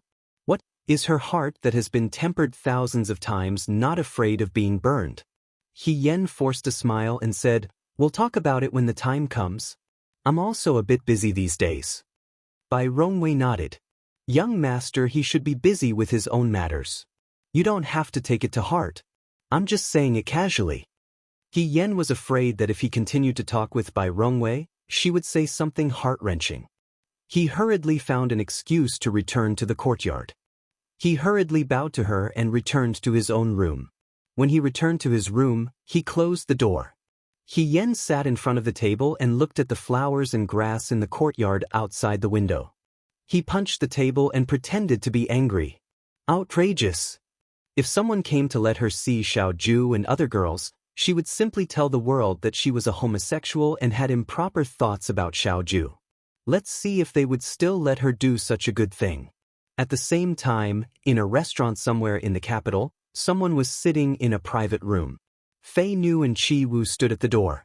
Not long after, someone came in from outside. It was a woman wearing a guard's uniform. She was around 30 years old and was very beautiful. However, her long hair was tied up in a high bun. Her eyes were cold and sharp, making her seem somewhat unapproachable. She strode into the private room without looking at Qi Wu and Fei Nu. She only bowed to Xiaoju and said, "Young master." Luaning. Xiaoju looked at her. Is there any news about He Rufei? The woman called Lan Ying respectfully said, regarding He Rufei's previous deeds, this subordinate has already written a letter to Qi Wu to bring it to young master. In the past few days, there have been new discoveries. Ever since He Rufei was conferred the title of general, apart from this battle in Huayuan, he has never left the capital. Moreover, the officials that he has good relations with in the court are mostly civil officials. Civil officials. Xiaoju bent his finger and tapped the teacup in front of him. He lightly said, does he have any girls that he is familiar with? Lan Ying was startled. She immediately replied, not yet. He Rufei has now reached the age of marriage. I heard that first, madam, he is currently looking for a suitable wife for him. However, He Rufei himself doesn't seem to be close to women. Other than his second cousin, he rarely interacts with women. Second cousin? He Yuanliang's second legitimate daughter. He Xining is now the new wife of Hanlin scholar Su Zhiheng. Wan Ying replied. Xiao Ju lowered his eyes and looked at the teacup in front of him. After a while, he asked, "What is the relationship between He Rufei and the previous First Madame Su?" The previous First Madame Su? Wan Ying was confused for a moment. After a while, she said, "It seems not bad. The previous First Madame Su's health wasn't good. Before she got married, she had been recuperating in the manor. Although there is no evidence that they were close, after First Madame Su's death, He Rufei personally took care of her funeral. The funeral lasted for 3 days and 3 nights. It can be seen how close they were." Xiao Ju's mouth twitched. That might not be the case. It really was a close sibling relationship. He Rufei should have stopped He Xining from marrying Su Zhiheng as a second wife. To his younger sister who had died young, this matter definitely couldn't be considered a consolation, but an insult. However, He Rufei wouldn't be surprised no matter what he did now. This was because the current General Fei Hong wasn't He Rufei at all. The real He Rufei might have died before becoming a general, or he might not have died yet. However, the He family definitely wouldn't allow a woman to occupy the glory, splendor, and wealth that was prepared for He Rufei. Therefore, the current He Rufei had appeared. However, what he didn't understand was that in this matter, He Rufei had become a vested interest and the He family had become a community of interests. However, what about that woman, He Rufei? What made her willingly wear a mask and use He Rufei's name to fight for meritorious service? Did she have a crush on He Rufei? That was also possible. However, even if she did have a crush on him, she had persisted for too long. The real He Rufei was foolish and stubborn. However, the current He Rufei was a smart person who was willing to let all of his trusted subordinates die in battle in order to not let the news leak out. It could be imagined that the original He Rufei had most likely met with misfortune after the rabbit was killed and the dog was cooked. "Go spread the news," Xiao Ju said. During the Battle of Hua Yuan, He Rufei's ability to control the enemy retreated 1,000 miles in a single night. He's like a completely different person from before. After this, you must closely monitor He Rufei. Who he meets, what he does, don't miss a single thing. Wan Ying, yes. Xiao Ju picked up his teacup and took a sip. Then he looked at her. What about the other matter? How is your investigation going? Wan Ying's expression turned cold. This subordinate was just about to report this matter to young master. In the village outside the city, there seemed to be soldiers who were lucky enough to survive the Battle of Mingshui. However, they hid very well. Prime Minister Su's people are also looking for their whereabouts. Previously we found one, but he refused to believe us. He didn't wait to see us and jumped into a well to commit suicide. Xiao Ju's hand paused. He put down the teacup and lowered his eyes. You continue to search for the remaining people. Be careful not to be discovered by Su Jingfu's people. After you find them, immediately inform me. He tilted his head, his expression very calm. I'll go see them myself. Late at night, the sound of the door opening came from next door. He Yen, who was sitting at the table, felt his heart skip a beat. He stood up and opened the door. Sure enough, he saw Xiao Ju in front of the door next door. She called out, "Commander-in-Chief." Then she ran over. Xiao Ju looked down at her and asked, "Why aren't you sleeping yet?" He Yen blurted out, "I'm waiting for you." Xiao Ju raised his eyebrows slightly. "I'm not Yen He." After saying this, he walked in unhurriedly. He Yen followed behind like a tail. After 2 steps, he came back to his senses. What did he mean by that? In a split second his face became hot. Chi Wu and Fei Nu didn't follow in. He Yen helped him close the door. Xiao Ju wasn't used to being served by others. There were no servants or maids in the room. At this moment he leaned against the wall. He poured 2 cups of tea and handed one to He Yen. "Thank you." He Yen took the tea. He didn't want to drink it. He held the tea and asked, "Commander-in-Chief, I came to ask you something. When will you bring me to the palace?" Xiao Ju unbuttoned the top 2 buttons of his brocade robe and said casually, "What do you want to do in the palace?" "Our Rundu won the battle. Jiang won the battle. Previously, we also won the battle in the Liangzhou Guards. His Majesty will definitely reward us in person. Moreover, it's almost the Mid-Autumn Festival. There will only be more rewards. In any case, I've been with you for so long. When does His Majesty plan to reward me at the banquet? I want to buy some clothes in advance and dress up. He Yan spoke with conviction. Xiao Ju stared at her for a while and smiled. Build a career? If He Yan hadn't said it, she would have almost forgotten that she had said it before. However, He Yan didn't feel anything when he used it to tease her. She nodded shamelessly. Yes, it's already halfway done. Commander-in-Chief, please help me add a little more. If I'm made a high-ranking official, I'll be an official in the same court as you. We can help each other. Xiao Ju laughed. Nonsense. He Yan was a little anxious. She was anxious to enter the palace because this was the only way she could meet up with Su Zhiheng and He Rufei first. In the past, after a victorious general returned to the capital, there would be a banquet in the palace. Hundreds of officials would sit together and it would be a good opportunity for her to appear. Now, she could directly go to the Su family and He family's doorstep and wait for them. However, the effect would not be as good as the other method. Moreover, once she entered the palace, it would be the best opportunity for her to draw a clear line between her and Xiao Ju. Thinking of this, He Yan couldn't help but feel a little sad. When she thought about what Bai Rongwei said during the day, she felt even more depressed. Xiao Ju had always been sharp. He Yan's suddenly depressed expression fell into his eyes. Xiao Ju paused and asked, "What's wrong?" He Yan looked up and changed the topic.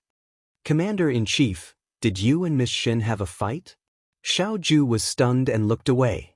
Why do you ask? I met young Mistress Xiao in the residence today. She asked me if I knew why you and Miss Shin had a fight. He Yan's voice was bitter. When I left Liangzhou to go to the Rundu, both of you were fine. Later on, when I met you in the Rundu, Miss Shin didn't come with you. Brother Lin said that it was because he didn't want Miss Shun to be tired from the long journey. Now it seems that you two didn't travel together because you had a fight? It wasn't a fight. Xiao Ju interrupted her. It wasn't necessary. He Yan, what do you mean, it wasn't necessary? Xiao Ju lowered his head and stared into her eyes. She couldn't understand the emotions in his eyes. His voice was still calm, as if nothing had happened. She isn't anyone to me. Why should I bring her along? He Yan blinked. This atmosphere, this attitude, this tone, it was really easy for people to misunderstand. How could an ordinary girl withstand all this? Even someone like her, who had lived 2 lifetimes, was stirred up. She took a few deep breaths to calm herself down. You can't say that. Miss Shun has always been by your side. You two can be considered friends. If there really is a misunderstanding, it's better to talk it out. You came to my room just to say this? Xiao Ju asked calmly. That's not it. He Yan looked at her. I just wanted to say that if His Majesty wants to hold a banquet before the Mid-Autumn Festival, you must bring me along. Her eyes were full of undisguised eagerness. I have never met His Majesty. If I can meet him, I can show off to my brother the next time I see him. Xiao Ju raised his eyebrows. You went to see He Yunxing today? He Yan did not hide anything. I've been away from home for a long time. My family is worried sick. Now that I'm back in Shuajing, I should let them know that I'm safe. Xiao Ju looked at her meaningfully. You told them that you're staying at my residence? He Yan was shocked and immediately denied it. Oh no. I will never do such a thing that tarnishes the governor's reputation. I only said that I'm staying at a friend's house. I didn't say who it was. I don't think they would guess that I'm staying at your residence. Xiao Ju did not know what she meant. She nodded. Actually, there's no harm in telling them. He looked at the stunned He Yan and said calmly, You're my right-hand woman. They will find out about our relationship sooner or later. He Yan, what was wrong with Xiao Ju? Their relationship was supposed to be between a superior and a subordinate, but he made it sound like a shameful relationship between a man and a woman. It made her blush and her heart race. She felt embarrassed. He Yan cleared her throat. Anyway, Just remember to bring me along to the banquet. If you bring me along, I will repay you in the future. Xiao Ju sized her up and said lazily, How will you repay me? He Yen. I haven't thought about it yet. He sneered and turned to put down the teapot on the table. He said casually, Okay, lady, he can come with me for the next banquet. He Yen was overjoyed and his eyes curved. Thank you.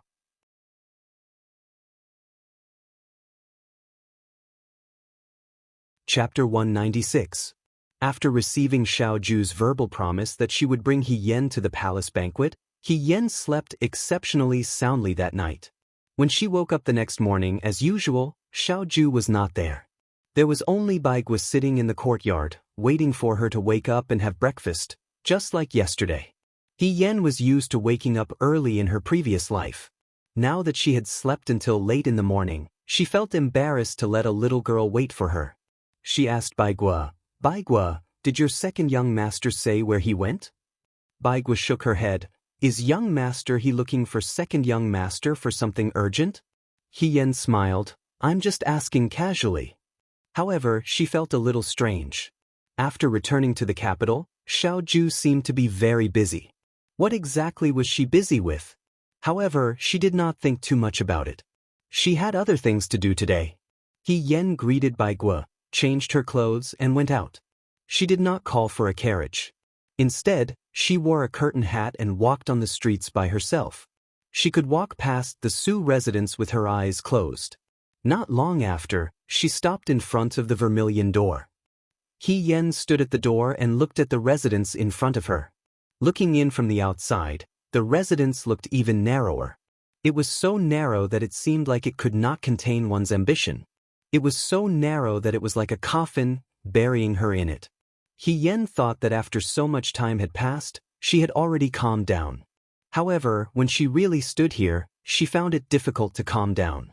It was here that He Wanru had pushed her into a pool of cold water and she had never seen the sun again. The servant at the door was sweeping the floor. Su Zhiheng was a very particular person. The residence had to be clean at all times. He did not like blemishes, just like how he did not like scars on a woman's skin. He Yen walked forward and said, Little brother, I want to ask you about someone. The manservant who was sweeping stopped and looked at He Yen, asking, You are? I was asked by someone to inquire about someone, He Yen said in a low voice. Is there a concubine mother called He Wanru in your family? As soon as these words came out, the manservant's face changed. You. The next moment, he felt a heavy object in his hand. Looking down, he saw that it was an ingot of silver. The manservant swallowed his saliva and subconsciously put the silver into his sleeve. He looked around to make sure no one was paying attention and said in a low voice, Young master, please wait for me under the locust tree in the alley ahead. This is not the place to talk. He Yen nodded. I understand. You will definitely come. If you can help me find out about this person? She smiled. I won't forget to reward you. The young servant was overjoyed. Of course, of course. He Yen did not say much to him. Just as the manservant was worried, this was not the place to talk. Moreover, with the relationship between Su Zhiheng and He Rufei, it was inevitable that He Rufei's men would be walking around outside. She lowered her veil hat and waited under the locust tree in the alley where they had agreed to meet. He Yen was not afraid that the manservant would take the silver and not admit it. Although the Su family was also an official family, they were not generous to their servants. It was probably because Su Zhiheng was originally a Hanlin scholar and learned to be a scholar. He was more willing to spend money on decorations, such as the tiles of the residence. Madame Su's favorite saying was, If you treated your servants too well, it would not be good if they became disloyal. You have to know that one should be grateful for one's worth and hate for another. Servants and masters should not get too close. Because she had stayed in the military camp for many years, she did not have much of an opinion about the relationship between servants and masters. She always felt that people were people. High or low status was just an accessory brought about by reincarnation. How could one really rely on this? Therefore, when she first married into the Su family and was not blind, she was very generous. At that time, The servants of the Su family were also very happy to be ordered around by her. It was also because of this matter that He Wanru secretly complained to Su Jiheng many times about He Yen. Like master, of course, the servant would be the same. Su Jiheng was a person who could conspire with outsiders to kill his wife for benefits. Therefore, the servants in his residence would certainly be mercenary and would sail according to the wind. Sure enough, after the time it took to burn 2 sticks of incense, someone sneaked into the courtyard. It was the manservant from before. He Yen said, "Little brother, there is a tea house nearby. Let's go in and talk." The manservant nodded. When He Yen arrived at the tea house, he ordered a pot of good tea and a few plates of exquisite desserts. He was extremely generous. The manservant in front of him couldn't help but secretly ponder. Which family's young master was so rich? "Little brother, how should I address you?" He Yen pushed the teacup in front of him. "Young master, you can call me Fu Wang." He Yen did not take off his curtain hat and said softly, "Then Fu Wang, is the concubine mother called He Wanru in the residence right now?" Fu Wang looked troubled. "Young master, I won't hide it from you. Our residence does have a concubine mother called He Wanru. However, a year ago, she stole madam's property and sold it outside the residence. She was punished by eldest young master. Later, she fell seriously ill and died." He Yen said, "So that's how it is." She was not surprised. A year ago, not long after her death, He Wanru was dealt with by Su Jiheng. In fact, she had already reminded He Wanru. Since Su Jiheng could kill her to keep a secret, he could also kill her. "Young master, you are looking for concubine mother He." The manservant looked at He Yen. However, his face was covered by the curtain hat and he could not see what this person looked like. He only vaguely felt that he was very young. "I was concubine mother He's childhood playmate. However, I was not in Shuojing in the past." He Yen sighed. "I haven't seen her for many years. I originally wanted to see her, but I didn't expect." Fu Wang suddenly understood. What childhood playmate? Was he interested in He Wanru or was he her past lover? After all, although he had never seen her, he had heard that concubine mother He was very beautiful and charming. She was so attractive that his young master was so infatuated that he did not even care about eldest young mistress. A concubine who made a mistake would not be buried in the Su family's tomb, He Yen said. "Where is she buried? If possible, I want to take her away." "Young master, after concubine mother He died of illness, she was rolled up in a mat and thrown into a mass grave," Fu Wang said with difficulty. "Now, I'm afraid that her bones can no longer be found." He Yen sneered in his heart. At that time, Su Jiheng was very affectionate towards He Wanru. She had envied him. Now, it seemed that this man was really cold-blooded and heartless. When it came to her, she could say that he did not love her, so he could be so ruthless. But when it came to He Wanru, the woman he truly loved, she was just like this. Fu Wang saw that the man in front of him was silent and thought that he was really a sentimental person. He was already married and still could not forget her. He Yen raised his head and asked him, "Then what about concubine mother He's personal maid? If they are still here, I want to take them away from here. These years, I missed a lot of things about Wanru.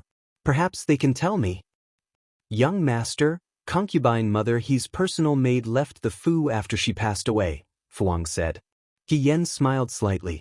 "Then what about the other servants in the courtyard?" Fu Wang was stunned. He had just entered the Fu at the beginning of this year. When he entered the Fu, the Su family had also recruited a large number of servants. At that time, the children who came with them were still surprised. Generally speaking, this kind of large family had no lack of servants. Suddenly recruiting so many people, either the house was marrying a new wife and needed servants, or something had happened at home and the original people were no longer there. Su did marry a new wife, but the wife was General Fei Hong's cousin. Eldest young mistress had brought enough servants with her when she entered the Fu, so the servants did not go to eldest young mistress's courtyard to serve her. Then, something must have happened, so the original people were no longer there. The so-called no longer there actually meant that they were dead. Fu Wang was not stupid. On the contrary, he was the smartest among this group of servants. However, he could only guard the door, so he often complained about the unfairness of fate. However, at this moment, he saw a corner of an iceberg from this strange man's mouth. For things like secrets, the more you knew, the easier it was to die. But at the same time, it was easy to change one's fate. Riches and honor were found in danger. Without risk, how could there be riches and honor? He Yen saw that this servant's eyes were already shining with desire, so she faintly added, "Fuang, I see that you are quite smart. How does your master treat you?" Fuang was stunned. After a while, he said, "Master doesn't remember this little one. That's a pity." He Yen smiled. "If it were me, I would definitely put a talent like you to good use." Fuang was a little excited. Some words did not need to be said. He Yen took out a silver ingot from her sleeve and put it on the table. "Today, I also know a lot of information. Thank you. However, if you can help me find out more information, such as concubine mother he's maids, or the servants who were still there at that time, you can get much more than this. Also," she exhorted, "when doing these things, be careful.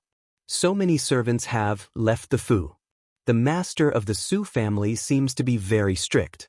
If you are not careful, Fuang, you might also leave the Fu. That would be a pity." Fuang looked at the young master in front of him. He was both nervous and excited. He asked uneasily, "But where should this little one go to find young master?" The fish had taken the bait. He Yen smiled slightly. "When I have free time, I will come here to sit. Fuang, if you need me, you can come here. Who knows when I will come?" After saying this, she got up and left the tea room, leaving the servant sitting at the table alone. His expression was unpredictable. As soon as he left, He Yan's smile faded. Before dealing with Fuang, He Yan observed the servants coming in and out of the Su family's door. He found that most of them were unfamiliar faces. The group of people when she first married into the Su family were almost all gone. This was very natural. Su Zhiheng wanted to cut the weeds and eliminate the roots, so those servants could not be left. He Yan actually did not expect to find any survivors. He was afraid that Su Zhiheng had already destroyed all the witnesses. However, she needed a servant like Fuang to work for her in the Su family. Paper could not wrap fire. There would always be traces of what was done. It was not a witness, but as long as there was some material evidence, such as something left behind by He Wanru, it could become material evidence one day in the future. If no one found out, Fuang could collect information for her. But if someone found out, Su Zhiheng would be nervous.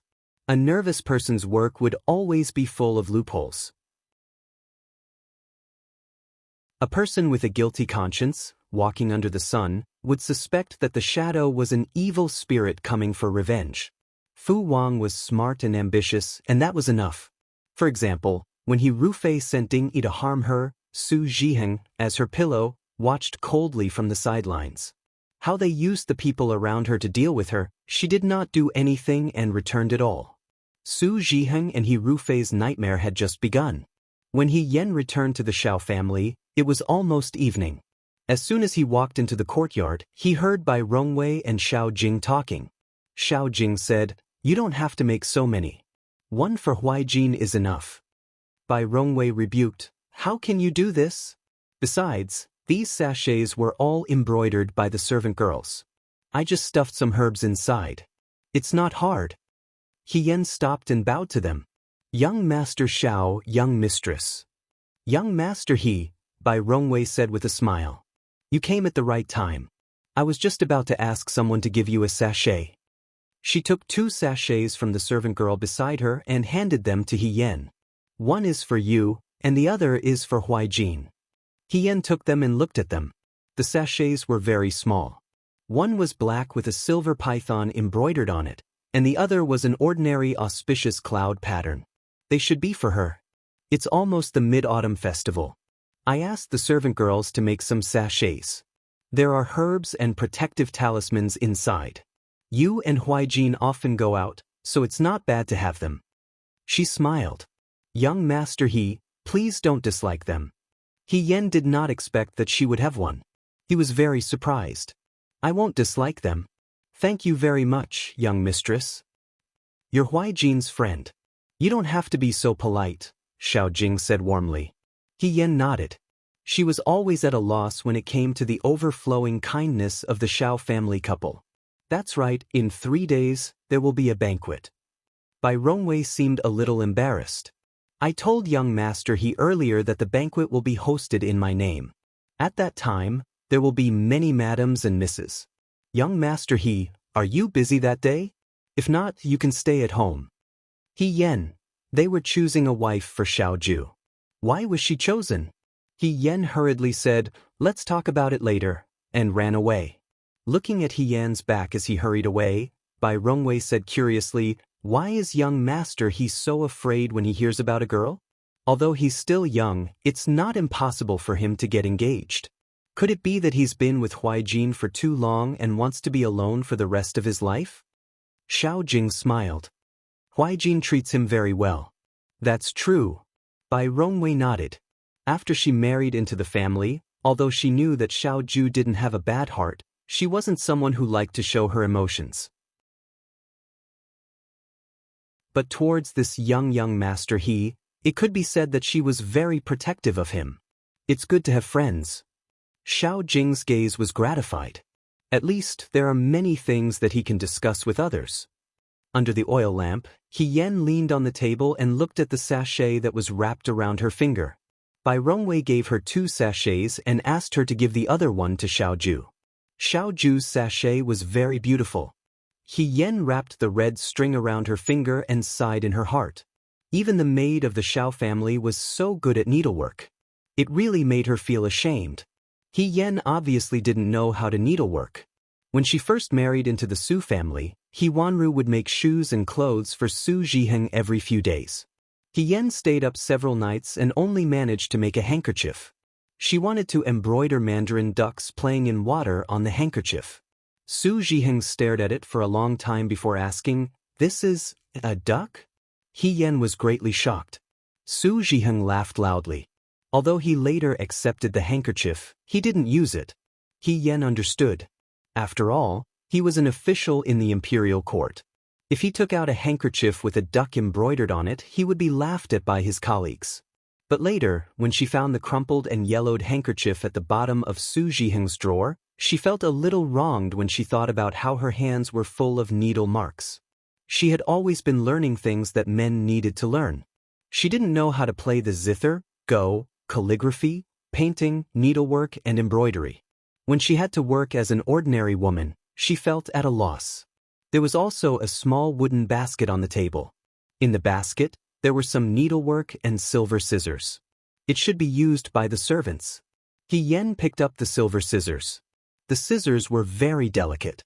She was used to holding swords, knives, sticks, and spears with both hands. But this pair of scissors felt particularly heavy.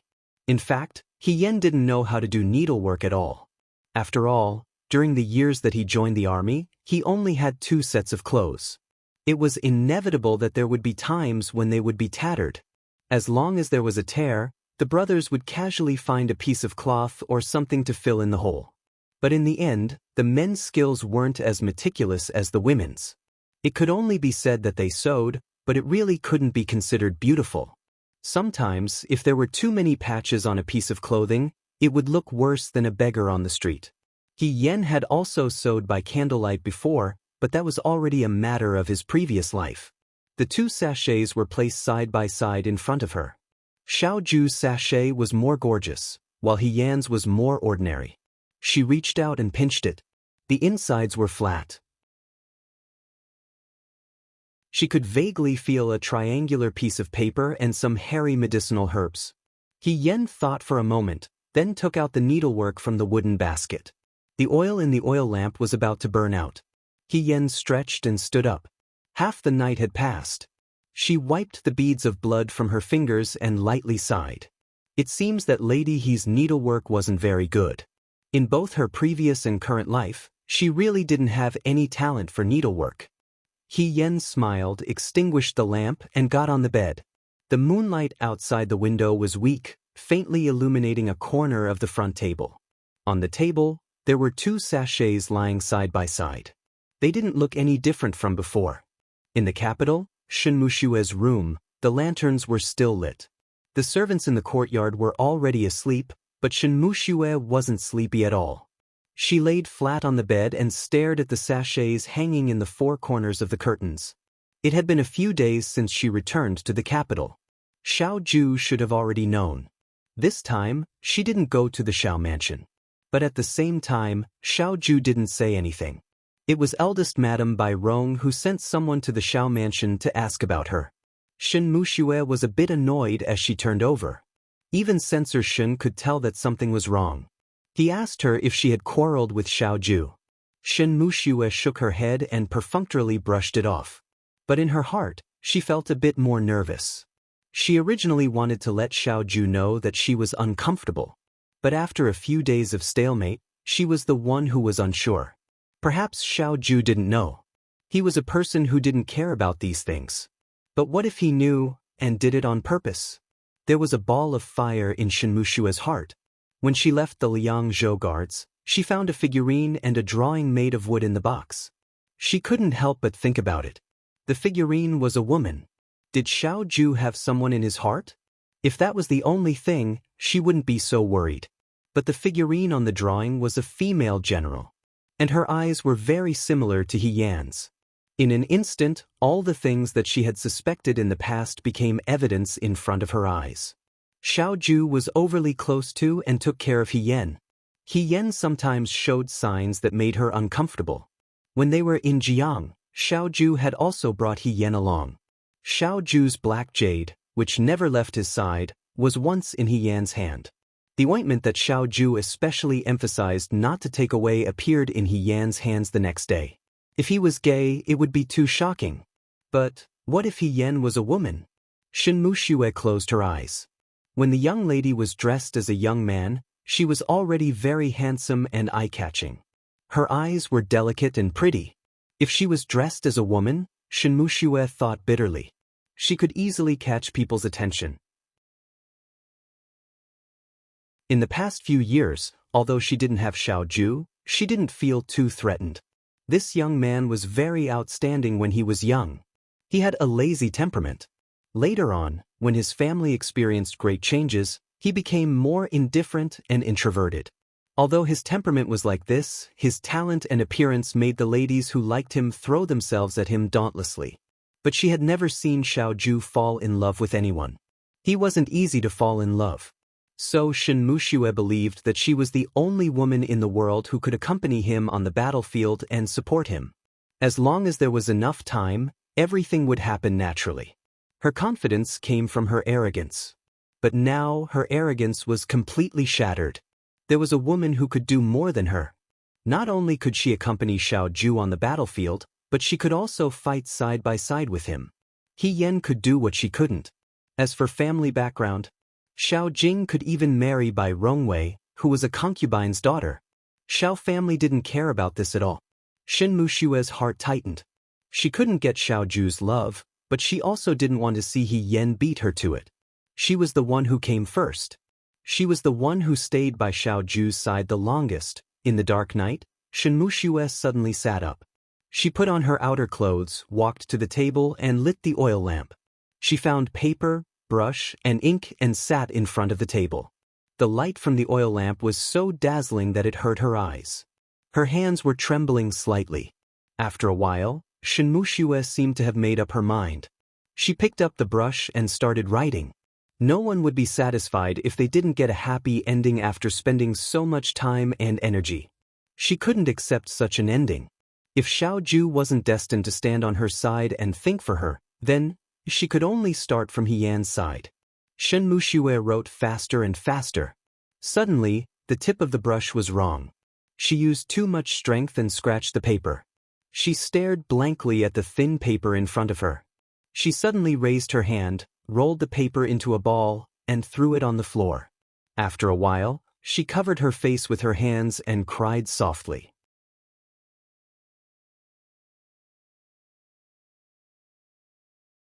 Chapter 197. The residence that Lin Shuanghe found for He Yan had been missing for several days. Ever since he returned to Shuajing, Lin Shuanghe acted as if he didn't exist. He Yan also didn't want to rashly go to his door to find him. It wasn't good to ask someone to do something and rush him. After a while, He Yan began to suspect that this person was doing it on purpose. As usual, Xiao Ju left early in the morning and returned late at night. He didn't know what she was busy with. He Yan would appear during the day. Ever since she went to the Su residence to see Fu Wang, she didn't go to the Su residence again. She had to give Fu Wang the cold shoulder. When Fu Wang saw that He Yan didn't appear for a long time, he would definitely give up on the idea of pushing and pulling her. He was afraid that he would let go of this money tree. In order to prove his worth, he would only put in more effort to find useful information from the Su residence. He Yan wasn't in a hurry. In the past few days, other than secretly seeing He Yunsheng again, she also spent a few days at the entrance of the He residence. She didn't know if it was because of He Rufei, but the number of guards outside the He residence had more than doubled. He Yan didn't want to expose himself, so he could only hide in the dark and observe. He Rufei didn't do anything other than go to court every day. He and his colleagues mostly socialized at restaurants and didn't bring anyone home. In addition, he also went to the Su residence once with the so-called tonic for visiting his cousin. But was it really to visit He Xining? He Yan didn't think so. But in the eyes of outsiders, He Rufei's actions clearly showed that he had a close relationship with his younger sister. There were even rumors that because of the accident that happened to Su Yunsheng's grandmother, He Rufei took care of his younger sister even more carefully. In the end, it actually gave He Rufei a good reputation. He Yan only felt that it was a bit funny. He also felt that the He family's methods of acting were really endless. Autumn had arrived and the heat of summer had completely faded. On this day, He Yan had just returned from outside the residence and was surprised to find that the courtyard was much more lively. She had left early in the morning and did not know what had happened. However, Baigua happily ran over and whispered, "Young mistress is entertaining guests in the courtyard. Young master, you should wash up a little and go take a look." She leaned closer and said mysteriously, "There are many young ladies here today. Second young master is here too." She was young, so when she said these words, she was not shy or coy, but full of the innocence of a child. However, when He Yan heard these words, they were not very pleasant to hear. Bai Rongwei had told her before that she would hold a banquet before the Mid-Autumn Festival. On the surface, it was to invite the ladies, but in fact, it was to matchmake Xiao Ju. He Yan didn't expect her to come back so quickly. Usually, Xiao Ju would come back late. Sometimes she would be asleep by the time Xiao Ju came back. But today, there was a girl around and she came back so early. What a coincidence. Baigua saw that He Yan was silent and said, "Young master?" He Yan came back to his senses and forced a smile. "I won't go. I've been running around the whole day and I'm really tired. I want to go back to my room and rest." Baigua, but... She felt that He Yan was in a bad mood and felt that it was strange. This young master, he was gentle and did not put on airs. He would take the initiative to clean the dishes and chopsticks. Sometimes, when he saw that she was hungry, he would deliberately leave some snacks in the dishes for her. Baigua felt that among all the masters she had met, other than the young master and his wife, this young master, he was the best. However, today, his unhappiness was clearly written on his face. After all, they had been master and servant for a while. Baigua thought, could it be that he had been wronged outside? Before she could figure it out, He Yan walked quickly down the corridor with his head lowered. He Yan thought that what the eye doesn't see, the heart doesn't grieve over. However, this corridor was connected to the pavilion of the main courtyard. Bai Rongwei saw him at a glance and called out, "Young master He." If he pretended that he didn't hear her, it would be too deliberate. He Yan could only brace himself and turn around. He looked at Bai Rongwei and smiled, "Young Mistress Xiao." Bai Rongwei stood up and walked towards him. "I was just asking Huaijin when you would come back. I was afraid that you wouldn't be able to make it in time for today's autumn banquet. You came at the right time. We haven't started yet." The host was so kind. It would be impolite to leave at this time. He Yan could only walk over and salute her. "Young mistress is so considerate." Xiao family's house was specially renovated according to his wife's preferences when old General Xiao was still alive. Xiao Ju's grandmother was from Suzhou. Therefore, the Xiao family's courtyard was especially elegant and unique in Shuo capital. Bai Rongwei didn't invite many guests to the banquet. There were only 4 or 5 people in total. It wasn't clear whether they were her good friends or not. However, the 4 young women sitting there were each beautiful in their own way. Xiao Ju sat beside Xiao Jing. The 2 brothers were famous for being handsome men in Dawei. For a moment, the courtyard was like a fairyland. Dawei had a strict rule against men and women. Men and women were not allowed to sit together at the age of 7. This rule was abolished not long after Emperor Wenshuan ascended the throne. Emperor Wenshuan yearned for the elegant and unrestrained manner of the famous scholars of the past. He didn't think that it was because of the old rules. Therefore, Dawei wasn't as strict towards unmarried men and women as the previous dynasty. Bai Rongwei smiled and explained to the others at the banquet, "This is young Master He. He is a good friend of Huijin. At such a young age, he has already been bestowed the title of Mu and Lang by His Majesty." She ordered the servants to add a bowl and chopsticks for He Yen. However, for some reason, the bowl was placed next to Xiao Jing. Bai Rongwei sat next to a round-faced madam and said to He Yen, "Today, we have invited a few friends to our residence to try the newly made chrysanthemum crisps. Everyone, please treat this as a normal family banquet. There is no need to be polite. Just be at ease." Although she said that, other than Xiao Jing and his wife, the older madams, and the indifferent Xiao Ju, the rest of the guests couldn't be considered casual. He Yen sat next to Xiao Ju and looked at Xiao Ju. Xiao Ju sat on the other side of Xiao Jing. He rarely touched his chopsticks. Most of the time he just sat there. Although he hid it well, if one looked closely, they could see that he was impatient. The other maidens were different. They sat at the long table directly opposite Xiao Ju. The more timid ones glanced at Xiao Ju out of the corner of their eyes. The lingering affection in their eyes couldn't be ignored. The bolder ones stared directly at Xiao Ju. Their beautiful eyes were filled with adoration. It was enough to make one's bones melt. He Yen thought to himself. Bai Rongwei knew that Xiao Ju didn't like people like Shenmuxue. The 4 maidens that she found were completely different from Shenmuxue's cold and aloof temperament. However, their appearance was comparable to Shenmuxue's. Sitting there, she wanted to flip the table and leave. If Shenmuxue was here, he would definitely be angered to death. However, although she thought this in her heart, she couldn't show it on her face. He Yen lowered his head and ate. At this time, he didn't talk while eating. He just treated it as a normal meal. The only difference was that there were 4 beautiful maidens sitting across from him. This meal was extremely awkward. He Yen wasn't the only one who felt awkward. At the end of the meal, even Xiao Jing and Bai Rongwei couldn't handle it. After all, although Xiao Ju's personality wasn't as gentle as Xiao Jing's, her face was still very attractive. Moreover, Xiao Jing was already married. The 4 maidens all looked at Xiao Ju. They were all noble maidens who were carefully raised in Shuojing.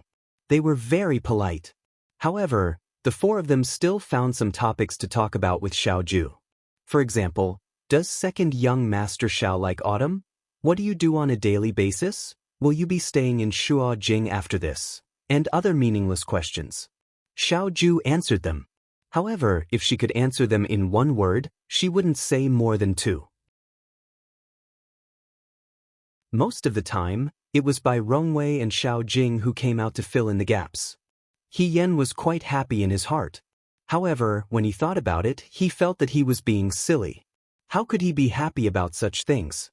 Was he possessed? Night was coming. After the meal, the madam said goodbye to Xiao Jing and her husband. He Yen and Xiao Ju stood to the side. The 4 maidens' reluctant gazes almost saw through Xiao Ju. One of the bolder maidens looked at Xiao Ju and asked with a smile. When second young Master Xiao was at the hunting ground, no one could compare to his charm. After this, when are you free? Would you be willing to practice archery with me? Xiao Ju looked at her expressionlessly for a while. Then, the corner of her mouth twitched. I have a habit when I practice. The maiden looked forward to it. Life and death. Cough, cough, cough. Xiao Jing interrupted in time. She laughed and said, Huai Jin is joking. He likes to joke. However, as soon as she said this, the maiden's mother's expression changed. She quickly pulled her daughter away. Bai Rongwei was angry and amused at the same time. After they left, she said to Xiao Ju, You child, why are you still the same as before? If you don't like her, then don't like her. Why do you have to deliberately scare her? Miss Tian has also practiced martial arts. She is also cheerful and generous. I think she is very good. When Xiao Ju didn't say anything, Bai Rongwei continued, What about Miss Li? The one who sat opposite you just now. She looks weak and delicate. She has good handwriting and can speak eloquently. She is very gentle and quiet. Xiao Ju still didn't say anything. Bai Rongwei looked up and saw He Yen. She asked He Yen, Young Master He, you have also met the 4 maidens today. Don't you think it is a good idea? He Yen was speechless. What did this have to do with her? Disaster really fell from the sky. However, in front of these people, He Yen could only ask himself. He slowly opened his mouth. The 4 maidens are very good. Their temperaments and appearances are first class. Whoever marries them will be blessed by his past life. Bai Rongwei probably felt that she had gained the approval of Xiao Ju's good friend. She said, Huai Jin, look, even young master he thinks they are good. Xiao Ju suddenly said in a calm voice, Sister-in-law, if you think they are good, why don't you invite them back and give them to Big Brother? With Big Brother's temperament and appearance, they shouldn't feel wronged. These words were so harsh that even the usually gentle Xiao Jing couldn't help but warn, Xiao Huai Jin. Xiao Ju was unmoved. She glanced at Xiao Jing and said calmly, Big Brother, why don't you think about what you did when Mother wanted to choose a wife for you? Don't do to others what you don't want done to you. Big Brother should know better than I do. After she finished speaking, she didn't care about Xiao Jing and Bai Rongwei's reactions and left in a huff. He Yen stood there and felt inexplicably awkward. He softly explained to Xiao Ju, Perhaps the commander-in-chief is in a bad mood today. Young mistress, please don't take it to heart. I'm not taking it to heart. Bai Rongwei was stunned for a moment. She seemed to have recovered from her shock and looked at her husband. However, was Huai Jin angry just now? Despite the rumors that the Right Army's commander-in-chief training troops was unreasonable, harsh and cold, almost no one had ever seen Xiao Ju lose his temper in the Fu.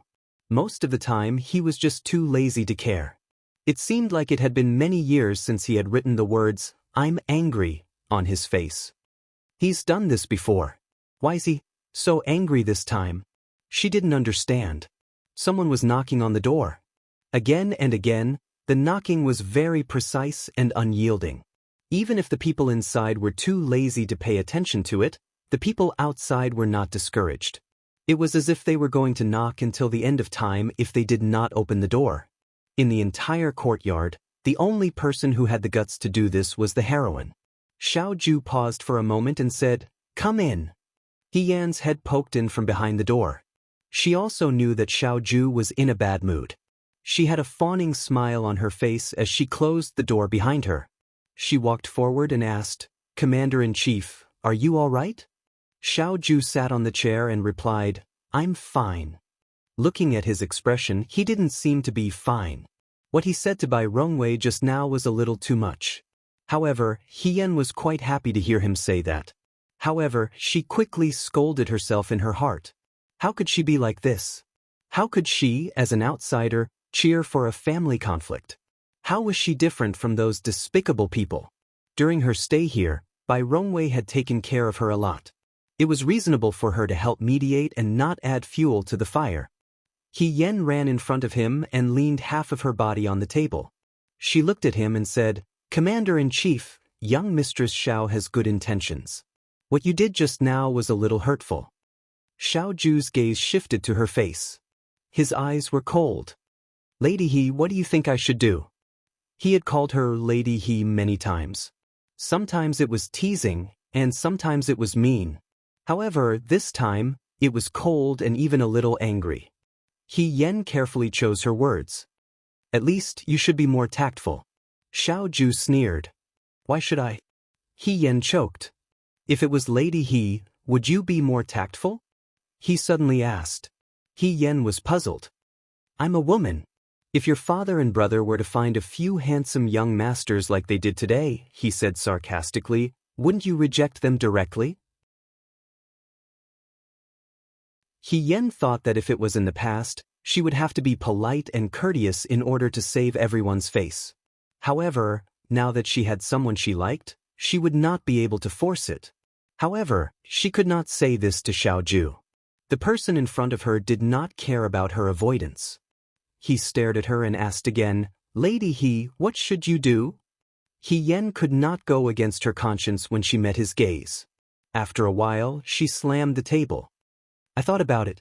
If it were me, I would have made the same choice as you, Commander-in-Chief. Maybe I would have said even worse things. Commander-in-Chief, you're right. Also, if you don't like them, just reject them. There's no need to give them the wrong hints. Sometimes, being polite and courteous can be seen as flirting to the other party.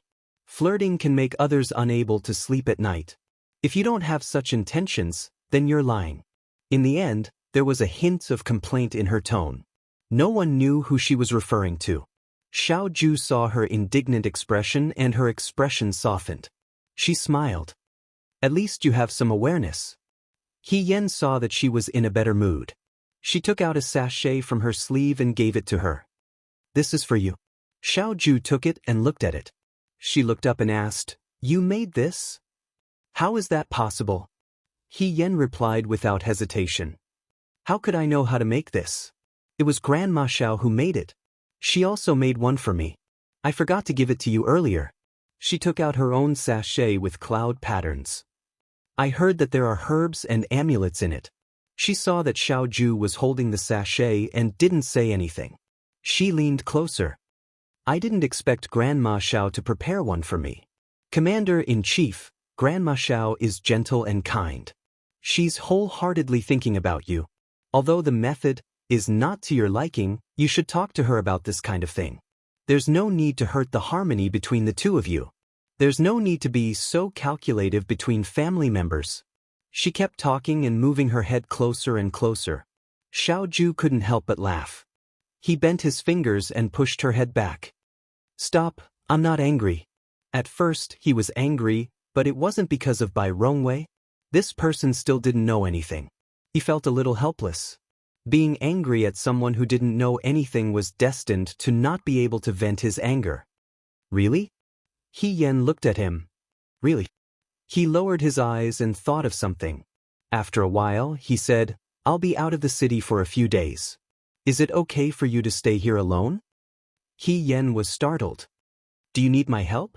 Xiaoju had been leaving early and returning late these days. He Yen could sense that he had something important to do. It must have something to do with Su Jingfu and Xiao Zhongwu. Although she was busy with the He family and the Su family, if Xiaoju needed her help, He Yen wouldn't refuse. No need. I can do it myself. He Yen nodded. When will you be back? I'm not sure. Xiaoju looked at the burning wick.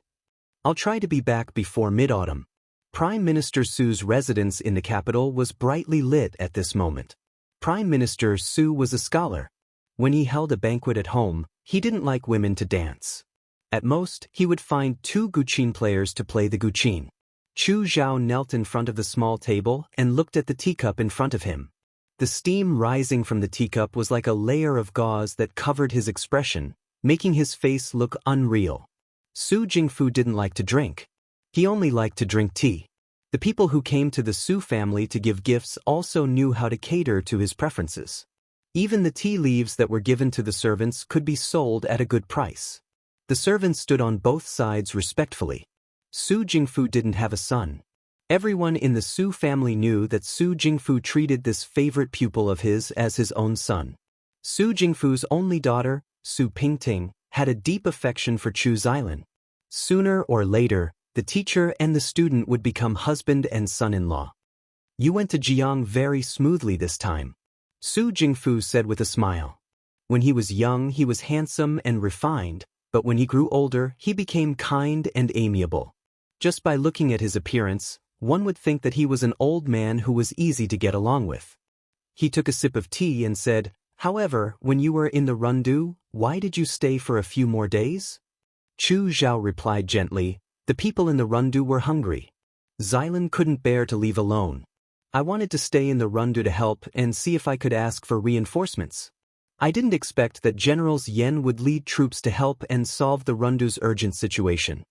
It was obvious that he wasn't lying. Su Jingfu was still smiling kindly. He didn't say that he was right, but he didn't say that he was wrong either. The atmosphere was a little tense. Just as they were in a deadlock, a girl's voice suddenly sounded, "Father, why didn't you call me when Brother Xylan came?" The next moment, a girl in a yellow dress flew in like a flower and sat next to Chu Xylan. This girl was very beautiful. She was as delicate as a porcelain doll. There was an air of arrogance between her eyebrows.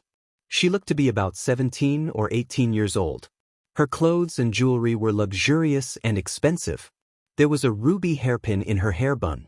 The ruby was delicate and beautiful, making her look like a rose. This was Su Jingfu's only daughter, Su Pingting. Su Jingfu only had this pearl in his palm when he was old. He almost spoiled her to the heavens. Even the current princess was not as fastidious as Su Pingting. When Su Pingting arrived at the banquet hall, the atmosphere immediately eased. Su Jingfu shook his head and laughed. "You came here to criticize me. You don't even care about me. Everyone says that girls are biased towards outsiders." Really? When Su Pingting heard that, she didn't feel embarrassed. Instead, she raised her eyebrows and said coquettishly, "I see Father every day, but I haven't seen Brother Xylan in a long time. Father, can you not let Brother Xylan go too far away from the capital next time?"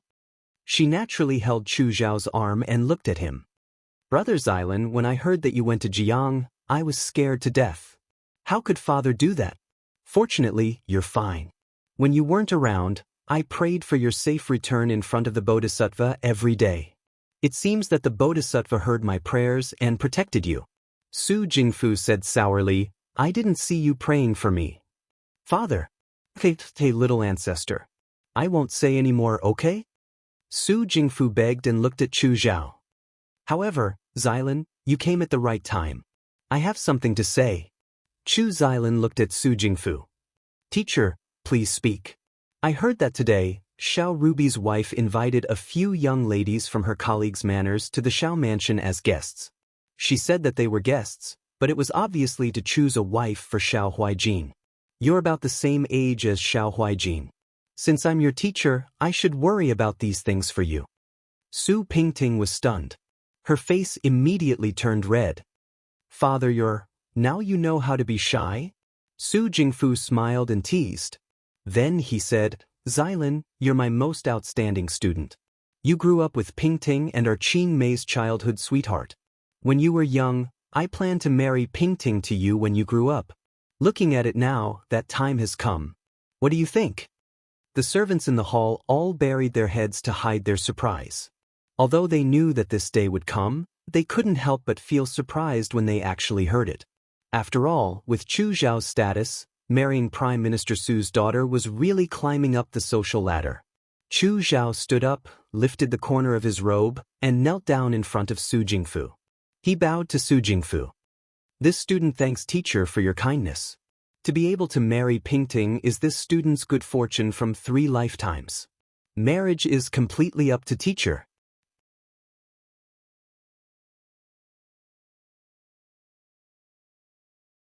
Chapter 198. It was late at night. The lights in the courtyard had already been extinguished. Only the lantern at the door was lit, like a firefly perched on a leaf, about to fly away in the next moment. Ying Xiang walked forward with the lantern and greeted, "Fourth young master." Chu Zhao raised his head and glanced at her. "Didn't I tell you not to wait for me?" "This servant couldn't sleep," Ying Xiang said softly. "I came out with the lantern to take a look and coincidentally bumped into you." Chu Zhao did not speak and entered the room. "You can leave." Ying Xiang bowed and left the room, closing the door behind her. Chu Zhao sat in front of the table and pressed his forehead. Just now at the Su residence, Su Jingfu's words floated in his ears. "Xylan, I only have one daughter. In the future, You can't bully Pingting. If Pingting comes home and complains to me, even if I'm your teacher, I won't let you off. Su Pingting pouted, why would Brother Xylan bully me? But Brother Xylan is so handsome, there are many girls in Shuo capital who like him. After I become Brother Xylan's wife, if there are any blind vixens who throw themselves at Brother Xylan, she raised her eyebrows and said loudly, I will skin them alive. What kind of girl is she? How can she be so violent all the time? Su Jingfu said this, but he had no intention of stopping Su Pingting. The seemingly warm image of this father and daughter filled his mind, and he couldn't help but bend over. His stomach churned with nausea, and he retched a few times. Before he went to the Su residence today, Chu Zhao had asked Ying Xiang to stay in the room. In fact, after returning to Shuo capital, he had asked Ying Xiang to stay in the Chu residence and not go out unless there were other circumstances. Now that the marriage between him and Su Pingting was almost out in the open, Ying Xiang would be in even more danger. When he was young, he became the disciple of Su Jingfu. Thanks to Su Jingfu, Madame Chu did not dare to act against him as openly as before. Su Jingfu also treated him well. For a child, he gave Chu Zhao enough face. Because he was Su Jingfu's student, it was convenient for him to interact with others. As Su Jingfu's daughter, Su Pingting was about the same age as him. In the beginning, Chu Zhao didn't hate her as much. When Su Pingting was a teenager, she was already the apple of the Su family's eye. She could get whatever she wanted. Other than being a little arrogant, she treated Chu Zhao very well. She always followed behind Chu Zhao like a tail, calling him Brother Xylan. Sometimes she would tell Chu Zhao, Pingting will marry Brother Xylan in the future. Brother Xylan belongs to Pingting alone. He took it as a joke until Chu Zhao was 14 years old. Chu Linfeng was famous for being a handsome man in Xiao Zhongwu's generation.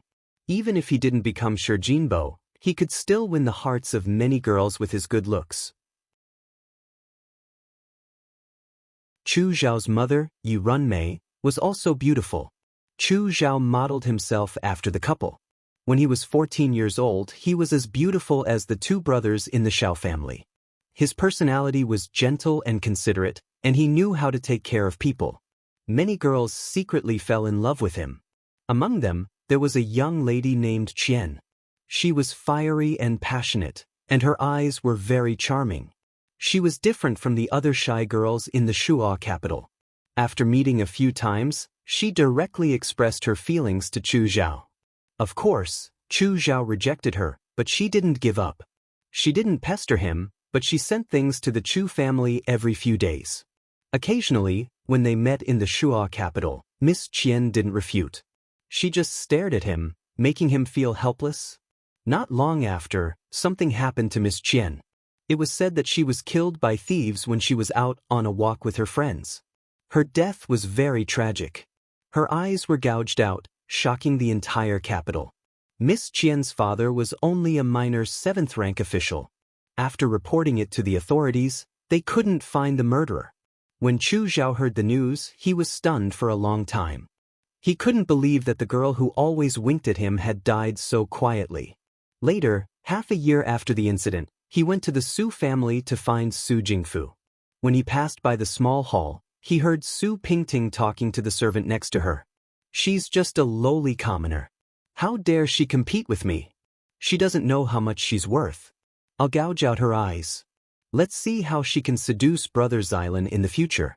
If there's another woman who doesn't have eyes pestering Brother Xylan in the future, I won't be merciful like before. The girl's laughter was soft and innocent, but it was full of malice. Just like that, she completely destroyed another girl of her age. Chu Zhao's heart was cold from head to toe. But now, he was going to be tied to this woman and grow old together. How ironic was that? He slowly sat up straight. One night, when he was still in the Liang province guards, Lin Qingtan's grandson, the white-robed divine hand Lin Shuanghe, had said something to him. Fourth young Master Chu, if you care about little sister you should stay away from her. You have a tigress in your family, but our little sister he doesn't want to be the second Miss Qian. His eyes changed unpredictably. There was a flat shirtu lying next to the penholder. The shirtu was in the shape of a horse. It seemed that he could see through the shirt too and see the night sky. The girl casually wiped the sweat on her forehead, took a knife and seriously chopped down. Then she handed the shirt to him. Whose voice was it? It was bright and clear, as clean as a spring stream. Zhao, it means radiance. Xylan means vanilla. The person who gave you this name must have loved you very much. They hoped that you would have a noble character and a bright future. That's why they gave you such an elegant name. He had already stayed in the darkness for many years.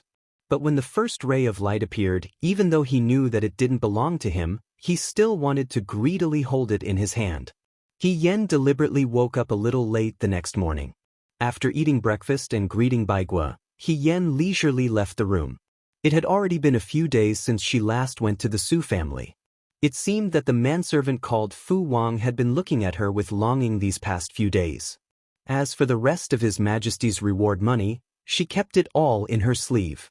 When dealing with people, money was indispensable. Although she was now a small official, she didn't have much money. If she bribed people a few more times, she wouldn't have any extra money. He Yen wondered if he should go find Lin Shuanghe to borrow some money and then go to Lutong village to make a few rounds. But last time, he won money at Lutong village and offended the banker. If he went this time, he was afraid that he would be refused at the door. While thinking about the serious problem of where to get the money, He Yen had already arrived at the tea house where she met Fu Wang. She first smiled and gave the waiter at the entrance of the tea house some broken silver. She casually asked, "Has anyone come to see me these past few days?" The waiter quickly took the broken silver and smiled, "Yes, yes, yes. The little brother who came with young master last time has been coming 3 times a day these past few days. If you sit down, I reckon that he will come again soon." He Yen smiled, "Then I'll have to trouble little brother to bring a pot of tea." After saying that, she walked to the elegant room where they met last time and sat down. After giving Fu Wang the cold shoulder for so long, He Yen had already guessed that Fu Wang would most likely be unable to restrain himself, but she didn't expect that he would be so impatient. However, this was a good thing for her. Su Zhiheng's method of buying people's hearts was too poor. Or perhaps he only cared about buying the people above him and forgot to win over the people below him. Sure enough, He Yen hadn't even sat for a quarter of an hour when someone came outside and knocked on the door. He Yen said, "Please come in." The door was pushed open. Fu Wang closed the door and walked in with large strides. "Young master." Seeing He Yen, this person was very excited. "This little one thought that you weren't in Shuajing. These past few days have been really worrying me to death." He Yen reached out to him, "Sit." When Fu Wang sat down, she slowly opened her mouth. "These past few days, I have important matters to attend to. Only today did I have the time to come here." She poured a cup of tea for Fu Wang and said in a very gentle tone, "Little brother is so anxious to find me. Is there any news?" "News? Naturally there is." Fu Wang revealed a difficult expression. He Yen understood tacitly and placed an ingot of silver in front of him. "Young master is a kind person. Thank you, young master." Fu Wang beamed with joy and put the ingot into his pocket before saying, "Young master wanted to inquire about the matter. This little one has been paying attention in the Fu. It's just that when concubine mother he was in trouble, the group of servants in concubine mother he's courtyard were all gone. Some left the Fu, some were sold. In the end, no one was left. This little one also pieced together some information from the servants in the other courtyards." He lowered his voice and looked around nervously. "Actually, those servants are all dead." When he said this, he deliberately wanted to look at He Yan's expression. Unfortunately, the face of the person sitting in front of him was covered by a veil and he couldn't see clearly. However, seeing that he could still calmly drink his tea, he didn't look very surprised. "Young master, do you know what the situation would be if all the servants in a courtyard were executed?" He Yen smiled slightly. "Silencing people?" He originally wanted to keep him in suspense, but he didn't think that he would be seen through in one glance. Fu Wang was a bit discouraged and didn't have the same intention of keeping him in suspense like before. He answered honestly, "That is indeed the case." This little one heard that concubine mother, he had committed an unforgivable crime. Therefore, the so-called punishment of the family law was actually to kill her. The servants in her courtyard all knew the truth, so they didn't have a way to live. When Fu Wang heard about this from other people, he felt a chill down his spine when he thought about it now. Even if the servants in the courtyard were sold into the hands of their masters, dozens of lives, even if it was reported to the Shuo capital, it was still a big matter. Moreover, the Su family was a scholarly family, yet they could still kill dozens of people without batting an eyelid. It was unavoidably frightening. It also made people curious, what kind of crime did concubine mother he commit? Adultery? That wouldn't be to the extent of killing all the servants in the courtyard. There were also guards in the courtyard. It couldn't be that when concubine mother he was having an affair with someone, those guards were still outside watching? To be able to let everyone in the courtyard know, and to have people die to keep the secret, what kind of crime was it? Is that all? He Yan asked. Fu Wang said, that's all. He Yan smiled. Little brother, the things you said seem to be secrets, but in reality, they are of no help to my matter. If that's all you found, then there's no need for us to continue this transaction. She stood up. These days, I've troubled you. It's been hard on you. After she finished speaking, she acted as if she was about to leave without any reluctance. Fu Wang's heart tightened, and he blurted out, Gongzi, please wait. As soon as the words left his mouth, he regretted it. Doing business, sometimes it wasn't just about doing business, it was about who was more patient. He was afraid that he would lose this money tree, so he spoke out to urge her to stay, but he also exposed himself. He Yan turned her head to look at him. Could it be that little brother still has some information that you haven't finished speaking? Knowing that he had been seen through by the person in front of him, Fu Wang braced himself and said, Gongzi, please sit down and talk. He Yan smiled and sat down again. Actually, this little one heard that among the servants who were executed at that time, there might be one person who is still alive. He Yan smiled and said, continue. That person is concubine mother he's wet nurse, Qin Momo. Before concubine mother he's accident, her wet nurse said that she was going home to see her grandson, but she didn't return to the Fu after some time. Concubine mother he sent people to check, but that wet nurse's family said that she didn't return. After that, the Fu also looked for her, but there was no news. Fu Wang said, this little one thinks that Qin Momo might still be alive. He Yan looked at him without speaking. Fu Wang was a bit uneasy. Gongzi? Since you said that no one can find Qin Momo now, He Yan wasn't in a hurry, slowly saying, then little brother might not be able to find her either.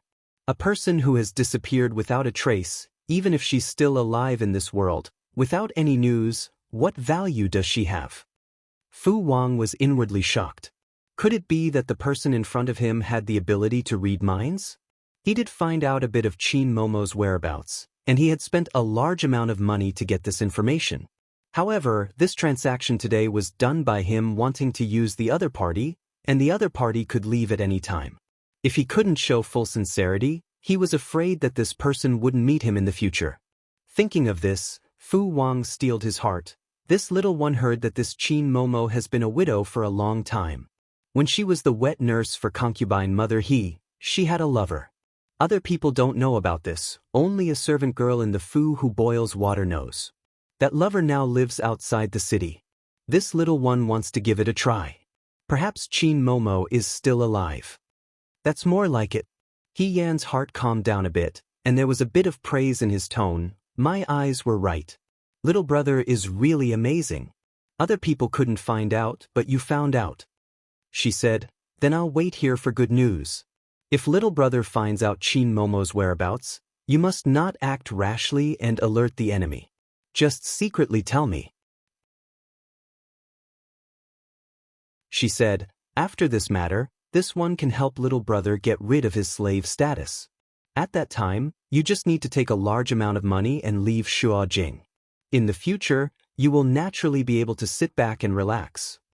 These words made Fu Wang's heart beat faster.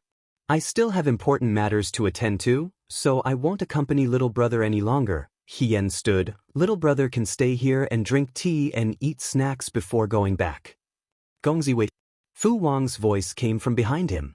Hien just turned around when he felt that someone was already in front of him, trying to lift his curtain hat. But in the next moment, that hand was easily clamped down by Hien. Fu Wang. Ouch, ouch, ouch.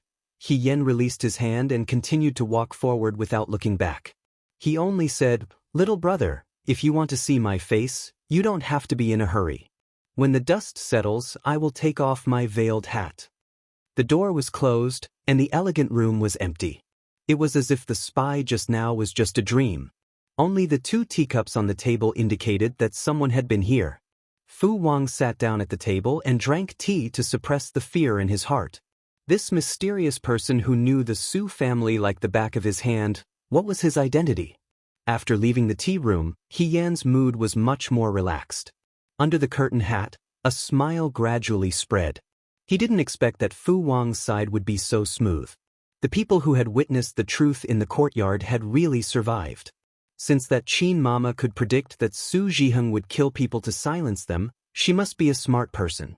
Smart people who ran for their lives might have some trump cards on them. Su Zhiheng had calculated everything, but he probably didn't expect that Qin Mama would run away. After all, her children and grandchildren were in Jing. If she ran away, the Su family wouldn't let her family go. But Su Zhiheng also missed one point. When people face death, no one wouldn't be afraid. The desire to survive was greater than anything else. In this world, there would be people who would sacrifice themselves to protect their family, and there would also be selfish people who would run for their lives in the face of disaster. And with Qin Mama running away, her family would be safer. If Su Zhiheng took the lives of her children and grandchildren, it was possible that Qin Mama would tell the truth to the world in revenge. If she disappeared without a trace, Su Zhiheng would be more cautious.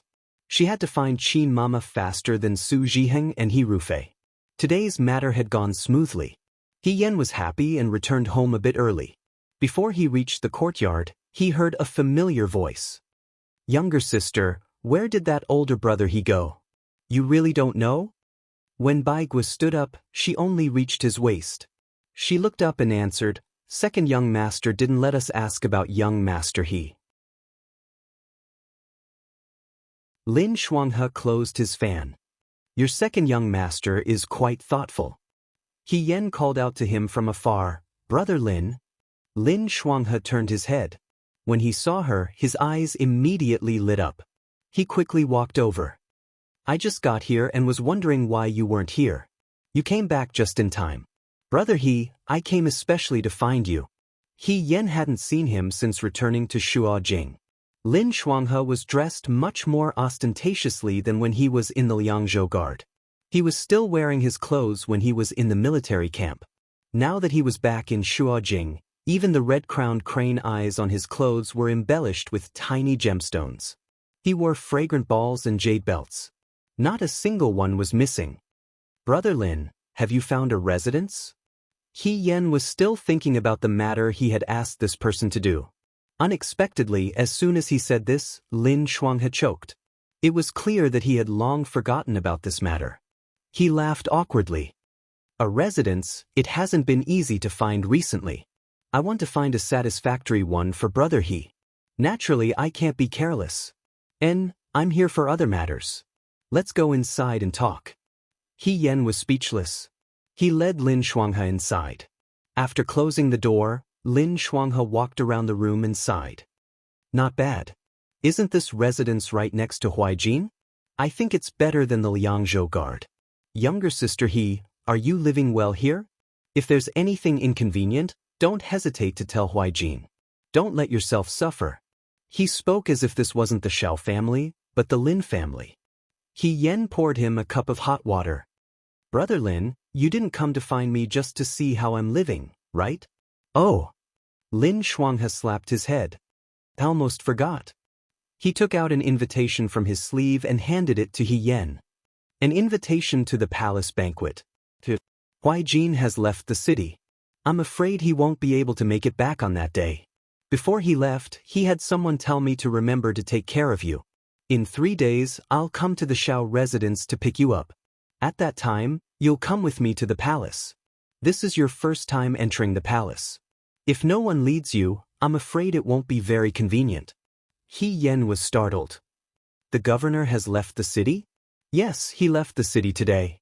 He left in a hurry and had his people bring me a message. Originally, he planned to bring you with him to the palace banquet. However, he won't be able to make it back in time this time, so he asked me to do it for him. He Yen recalled that Xiao Ju had indeed told him that she would be leaving the city in a few days. However, he hadn't expected it to be so hurried that he didn't even have time to say goodbye. However, he really kept his promise. He said he would bring him to the palace banquet, and he really did. What are you thinking about, younger sister He? Lin Shuanghe waved his hand in front of her face. When I came today, I even brought some clothes. When you go to the palace, you have to wear something more glamorous. You don't know how the people in the palace treat dishes according to the plate. You might have to walk around the palace often in the future. The first time you go, you have to leave a deep impression. I had the servants buy these. Each piece is made of good material and is very gorgeous. You can choose one to wear. It won't be a disgrace to Huaijin. He Yen. Thank you very much. Also, younger sister He, I reckon that since Huaijin brought you to the palace this time, His Majesty might reward you greatly. After all, you have done a lot of meritorious service in the past. Don't be too surprised if you become an official or something. That I'll just say it first. It's not certain. He rambled on about a bunch of things to pay attention to at the palace banquet. When the servant came to urge him to hurry to the next social event, he stood up and bid farewell. After Lin Shuanghe left, He Yen sat down in front of the mirror. The clothes he had the servants bring were on the table. They were new and tidy, and the embroidery was exquisite. He Yen looked at himself in the mirror. In her previous life, before she entered the palace, she had already returned to her female identity. Therefore, the person who entered the palace was He Rufei, the person who met His Majesty was He Rufei, and the person who received the title of Fei Hong was also He Rufei. Now, she was finally going to enter the palace again as He Yen. Thinking about it, Su Zhiheng and He Rufei would both be present at the palace banquet this time. Perhaps she would even see He Yuan Liang and He Yuanxing. Those people who had been entangled with her in her previous life had finally reappeared in front of her, and in such a way. The girl in the mirror had already changed her face. Her facial features were not the least bit similar to before. Only that pair of eyes were burning with a raging flame, as if they wanted to burn all evil to ashes. They were as bright as ever. He Yen lowered her head, not knowing what to think. After a while, she slowly raised the corners of her mouth and smiled. 3 days later, He Rufei, Su Zhiheng, and the He family would get to know the name He Yen again. When they met an old friend who had passed away, they didn't know if they had a guilty conscience. When they heard this name again, would they be so scared that they wouldn't be able to sleep at night? Perhaps, it was a good thing that Xiao Ju wasn't around. She could be even more fearless.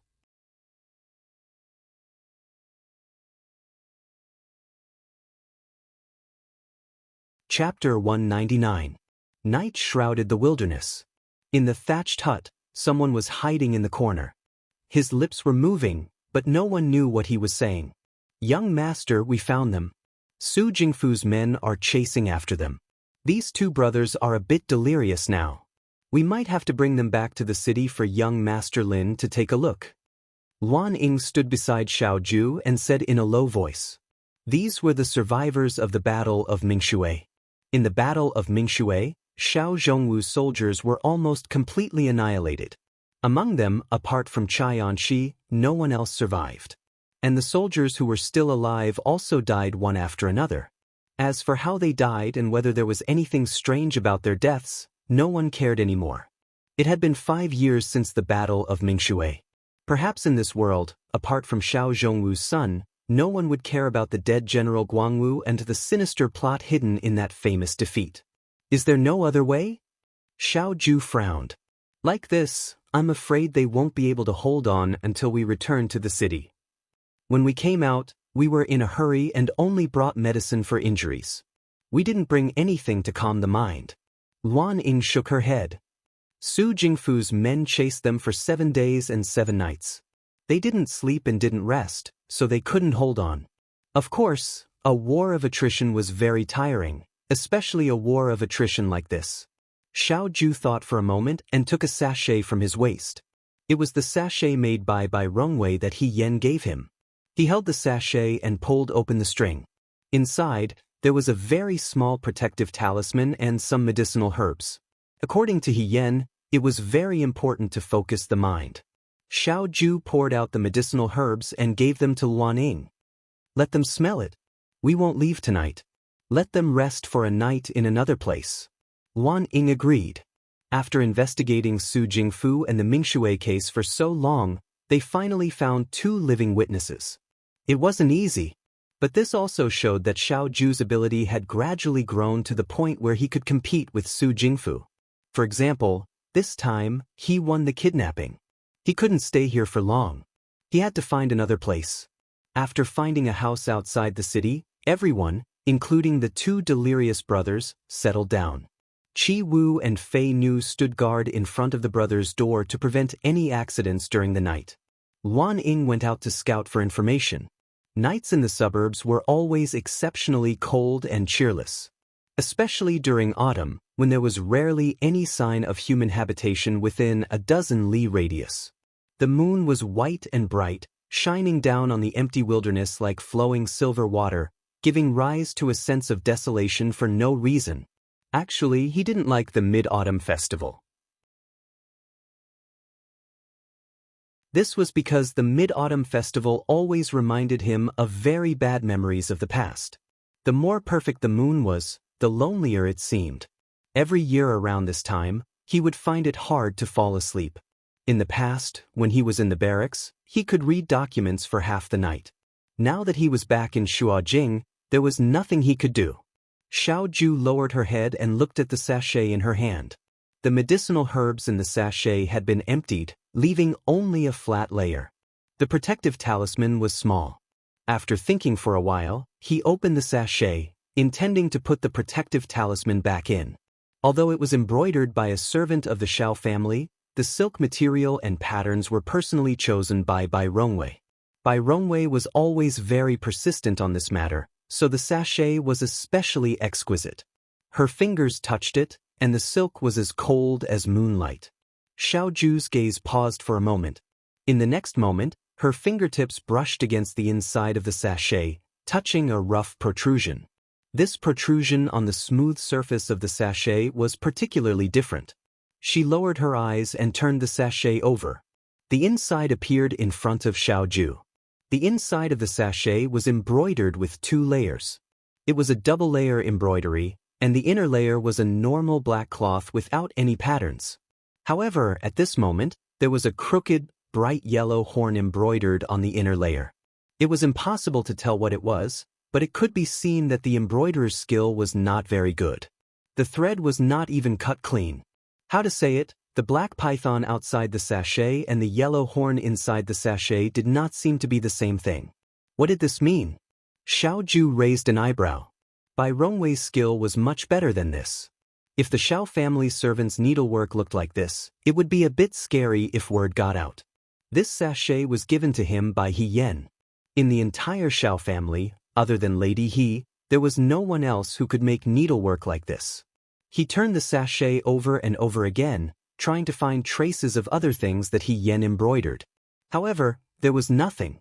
Other than this yellow horn, she did not embroider anything else. Xiao Ju's mouth twitched. Was she using his sachet to practice her skills? She also practiced it so sneakily and silently. If he did not need to take the herbs inside to open the sachet, he was afraid that he would never discover the secret inside. But what was the point of doing this? If she really wanted to practice, she could find a white handkerchief and embroider it endlessly, hiding it inside. He always felt that there was a deeper meaning that he did not understand. Just at this time, in the wilderness, there was the sound of footsteps. A 12 or 13-year-old boy walked up to him and said with a smile, "Young master." This child was Luan Ying's son, called by Xian. He had handsome features and looked very similar to Luan Ying. However, he was young and his cheeks were a bit chubby, making him look simple and honest and cute.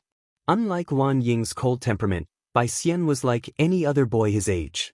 He was naive and even a bit talkative. He liked Xiao Ju very much. No matter how many times Luan Ying warned him not to be impudent, Bai Xian did not remember. Xiao Ju did not care about these things. Therefore, whenever Luan Ying did not look, Bai Xian would try to find a way to stick to Xiao Ju whenever he saw her. Bai Xian saw the sachet in Xiao Ju's hands. His eyes were good. In the darkness, he could see the embroidery on the cloth clearly. He blurted out, "Eh? This moon embroidery is so beautiful." Xiao Ju was stunned. Bai Xian answered confidently, "Young master, look. It's yellow and curved. It's the moon." He moved closer and stood on his tiptoes to observe the embroidery in Xiao Ju's hands. He praised, "This is a black lining. It represents the night. This moon is embroidered on it. It represents the moon in the night. Young master, you are the moon in the night. You are the moon in the night. Dazzling, dazzling." The more the child spoke, the more excited he became. He whispered mysteriously, "Young master, is this a gift from Miss?" Xiao Ju was speechless. He was a bit uncomfortable and took back the sachet. How could it not be? Bai Xian was very confused. If it wasn't a girl, how could a man embroider such exquisite embroidery? Xiao Ju wondered if Bai Xian was He Yan's biological brother. It was rare that they had the same evaluation of beauty. Bai Xian wanted to ask more, but a voice suddenly exploded behind him. "Bai Xian." Bai Xian was so scared that he quickly hid behind Xiao Ju. "I came out to use the toilet and just happened to see young master." Luan Ying grabbed him by the ear and pulled him out from behind Xiao Ju. "How many times have I told you not to disturb young master? Why is this child so immature? Young master, I'm sorry. I'll take him back now." Luan Ying carried the white pheasant back, leaving Xiao Ju alone in the wilderness. The moonlight shone on the black wilderness. The soil was covered with white frost. It was like the snow by the Wei River in Liang province, pouring into the cold. The emotionless moon was like a dream. He curved his lips and turned to leave. Suddenly, he paused as if he thought of something and looked up. In his memory, there was a girl whose face was hidden under a mask in the midst of a lively and laughing crowd. She was chatting nonchalantly on a high platform. The last secret. She stood on her tiptoes and leaned close to his chin. She said softly, "I like the moon." The moon doesn't know. The day of entering the palace arrived quickly. Xiao Jing and Bai Rongwei also wanted to enter the palace. When they found out that He Yan didn't go with them, but with Lin Shuanghe, they were a bit surprised. However, they were very considerate and didn't ask much.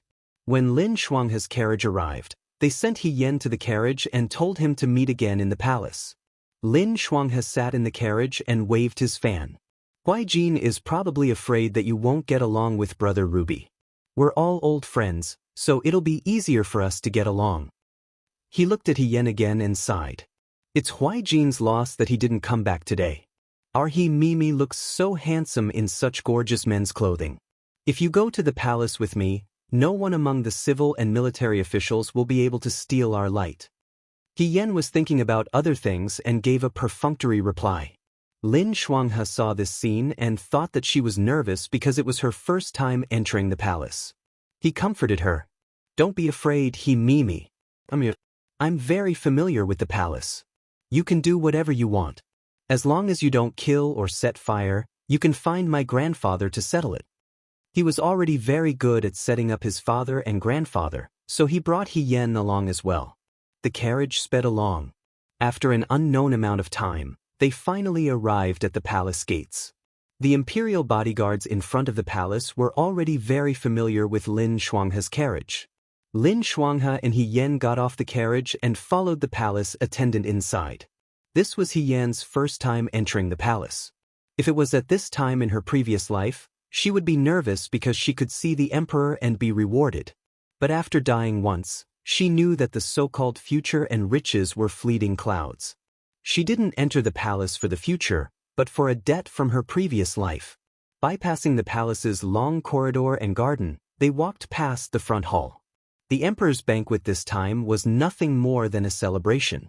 The people who came were all important people in the imperial court. For example, Lin Shuanghe could also sneak in because of his relationship with Lin Qingtan and Lin Mu. In the front hall, there were already many people. He Yen looked around and didn't see Xiao Jing and his wife's shadow.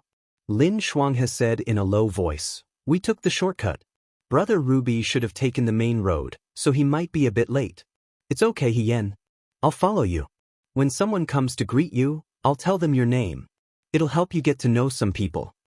As soon as he finished speaking, someone said, "Lin Shuanghe." However, this person didn't come to get to know He Yen, because this person was Yen He. Yen He was wearing his official robe. The woman standing next to him was elegant and gentle. Her appearance couldn't be considered stunning, but it was very pleasant to look at. She bowed from Lin Shuanghe. "Young Master Lin." This was Yen He's wife, Xia Qingxiu. Qingxiu was a person who did things as he pleased. Under everyone's gaze, he put his arm around Xia Qingxiu's shoulder and pouted at He Yen. "Qingxiu, this is the confidant I told you about. He hates He Rufei as much as I do. However, he's now Xiao Huijin's man." He looked at He Yen. "Do you want to work for me?" Before He Yen could speak, Lin Shuanghe waved his hand righteously. "No. Of course, this kind of thing has to be faithful to the end. How can you change people halfway through?" Yen He was confused. "You have to be faithful to the end? Could it be that you're such a fickle person in your heart?" Lin Shuanghe looked at Xia Qingxiu. "Sister-in-law, I'm worried about you." "Xia Qingxiu." Yen He was furious. "Lin Shuanghe, shut up. How can you sow discord like this?" Lin Shuanghe. "It's good that you know." Yen He cursed and left with Xia Qingxiu. Lin Shuanghe heaved a sigh of relief. He turned his head and was about to ask He Yen, but he saw that He Yen was staring blankly in a direction. Lin Shuanghe followed her gaze and saw that not far away, there were people talking. Standing in the middle was a young man in a long robe. He was refined and handsome. He was no stranger. This was the Hanlin Academy scholar, Su Zhiheng. Lin Shuanghe was a little puzzled. He Yen was staring at Su Zhiheng. Those who didn't know better would think that she had taken a liking to him. However, Su Zhiheng was already married. Moreover, in terms of refinement and handsome, Chu Zhao wasn't bad either. Compared to Chu Zhao, Su Zhiheng was far inferior. Could it be that she couldn't get Chu Zhao and was looking for a substitute? Lin Shuanghe's mind was a mess. On the other side, Su Zhiheng seemed to have noticed that someone was looking at him. He followed the gaze and looked over. He Yen was a stranger here. Su Zhiheng had never seen her before, but he recognized Lin Shuanghe. Lin Shuanghe didn't have an official position. Lin Qingtan and Lin Muji were good at conducting themselves in the imperial court. Most of the officials in the imperial court were on good terms with the Lin family. At least, they wouldn't take the initiative to make enemies. Seeing that Lin Shuanghe was also looking at him, Su Zhiheng was a little surprised at first.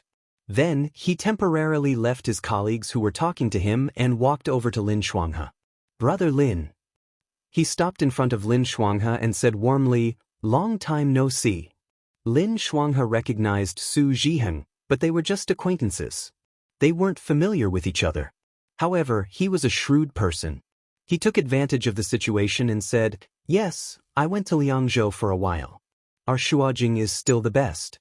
All right, this is a brother I met in Liangzhou." He Yen raised her eyes to look at Su Zhiheng. It had been more than 2 years since she last saw Su Zhiheng. In her memory, Su Zhiheng was a gentle and considerate man. At the very least, he was a handsome young master with a face that could completely deceive people. Now that she looked at him again, she didn't know if it was because the face reflected the heart, but Su Zhiheng's face had become a lot harsher. He had lost a lot of weight. His official's robe was already loose, so it made him look even more stooped. Because he was too thin and weak, his face also looked a little old. Even the smile he deliberately squeezed out looked exceptionally stiff. Su Zhiheng was also sizing up the person in front of him. This was a very delicate and pretty young man. His eyebrows were full of heroic spirit. His red round-necked robe made his lips red and his teeth white. A black belt around his waist outlined his extremely beautiful figure. The most attractive thing was his eyes. They were clearly gentle, but his gaze was sharp. This young man had been staring at him from afar. It was clearly the first time they had met, but his gaze seemed to surge with all kinds of emotions. It was cold and gloomy, as if he could see through all of his disguises. He couldn't help but feel his heart palpitate. Su Zhiheng felt uncomfortable being stared at like this. He turned to Lin Shuanghe. "This is Lord Su. Don't look at this little brother's young age. He has already been personally conferred the title of Mu and Lang by Her Majesty. His name is He Yen. In the future, he will be our colleague." Su Zhiheng originally had a smile on his face as he listened to Lin Shuanghe's words. When he heard the last part, his smile disappeared in a flash. He asked, "You said, what is his name?" "Lord Su." He Yen looked at him with a smile. "This one is called He Yen. He as in He Miao, and Yen as in He Qinghai." Su Zhiheng's expression changed greatly. The corners of the young man's lips were slightly raised. He looked friendly and inexperienced. However, when he looked carefully at his eyes, there wasn't the slightest hint of a smile. It was like a pool of ice-cold water that brought people to an afternoon when a young woman was struggling to fall into a bottomless abyss. The oppressive feeling of suffocation rose up his throat. His throat was dry, and he couldn't say a complete sentence. Fortunately, at this time, someone called Lin Shuanghe's name. It was Lin Qingtan. Lin Shuanghe dragged He Yen away. He said, "Brother He, that's my grandfather. I'll take you to see him." The person in front of him left. Su Zhiheng almost suspected that the name he had just heard was a dream, caused by his uneasiness. However, when he looked up, the young man standing beside Lin Shuanghe in the distance and talking to Lin Qinggan reminded him that this was reality. There really was a person called He Yen in front of him. Su Zhiheng was drenched in cold sweat. A colleague noticed his abnormality and asked with concern, "Lord Su, what's the matter? Why is your face so ugly? Are you not feeling well?" Su Zhiheng forced a smile and waved his hand. "It's nothing." He turned and walked to an empty corner, not daring to let others see his shock. He curled his fingers and did his best to convince himself. So what if he was called He Yen? In this world, there were many people with the same name. Young Mistress Su was already dead. He had personally seen her being sealed into a coffin. This He Yen was a man. Moreover, he didn't look very old, so it shouldn't match. But that young man called He Yen, the way he stared at him, made Su Zhiheng's back crawl with chills when he thought about it. Indifference, hatred, mockery, and in an instant, it turned into a smile as if he had seen through everything. Moreover, he had said those words. When he first saw He Yen, or rather, when he first saw He Yen with his real name, that girl was wearing a skirt and said rather uncomfortably, "My surname is He, first name is Yen. He is in He Miao, Yen as in He Qinghai." Su Zhiheng closed his eyes. How could there be such a coincidence? How could such a coincidence happen in front of him? This was really. He Yen, who was not far away, saw his uneasiness and sneered in his heart. Wang Ba always said that if one walked in the dark for too long, they would encounter ghosts. He originally thought that this person was too timid, but now it seemed that his words were not without reason. For example, Sun Ling and his son in Liangzhou City had committed countless evil deeds. Countless women had died in their hands, but they were still afraid of evil spirits coming for their lives, so they filled their courtyard with Buddha statues and divine talismans. Lin Shuanghe was very popular. Wherever he went, he couldn't help but exchange greetings with people. He Yen followed beside him, matching the positions of these people with their faces. Where they were, what they were doing. When the battlefield changed to the imperial court, the general would never fight an unprepared battle. At this moment, someone shouted, "General Fei Hong is here, General Fei Hong is here." The officials present quieted down and looked in the direction of the outer gate. It had to be said that the two great generals of the Great Way, Fei Hong and Feng Yun, were always eye-catching no matter the time. Today, Xiao Ju couldn't come, So He Rufei was the only eye-catching person. Yan He, who was standing at the side, snorted and said disdainfully, "He's not the emperor. Is there a need to put on such airs?" Xia Qingxiu tugged at his sleeve, and Yan He stopped talking. He Yan followed the crowd and looked in the direction of the outer gate. Following the palace servant's lead, someone walked in. This man was wearing the official robes of a military general. He was quite handsome and had the unique style and roughness of a military general. When someone greeted him, he would nod in response. He seemed to be friendly, but he also maintained a sense of alienation. This bit of estrangement made this General Fei Hong seem even more mysterious. Tisk, He Yan heard Lin Shuanghe say, "This kid was quite cute when he was young. Why is he becoming more and more unlikable as he grows? How is he different from those old fellows who have been in the bureaucracy for many years?" He added softly, "The bureaucracy is a big dye vat. Fortunately, I'm not an official." This was the first time He Yan saw He Rufei like this in front of his colleagues in court. With the name of General Fei Hong, he lived like a fish in water without any burden. It was as if he was General Fei Hong from start to finish. He Yan felt disgusted. Perhaps it was because his gaze was too focused that He Rufei also seemed to sense it and look towards him. The moment their eyes met, He Yan turned his head and spoke to Lin Shuanghe. He Rufei only saw an unfamiliar youth standing next to Lin Shuanghe. Maybe it was his imagination? He Rufei didn't take it to heart and found a good colleague to sit with. Of course, he got to know his good colleagues after he took off his mask. In the past, he had nothing to do with them. As for Su Zhiheng, in front of outsiders, they weren't close. Everyone knew that He Rufei and He Xining were very close as siblings. However, towards this brother-in-law of theirs, they could only be considered as friends of a gentleman.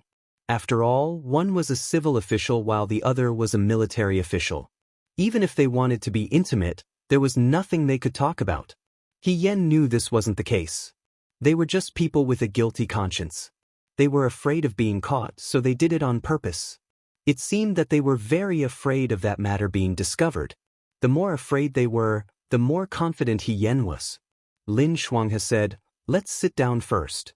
The men and women had to sit separately. However, there were very few women at this kind of palace banquet. Other than the madams that the Empress Dowager liked and their daughters, there was no one else. After some time, an eunuch came in to announce that Emperor Wenxuan had arrived.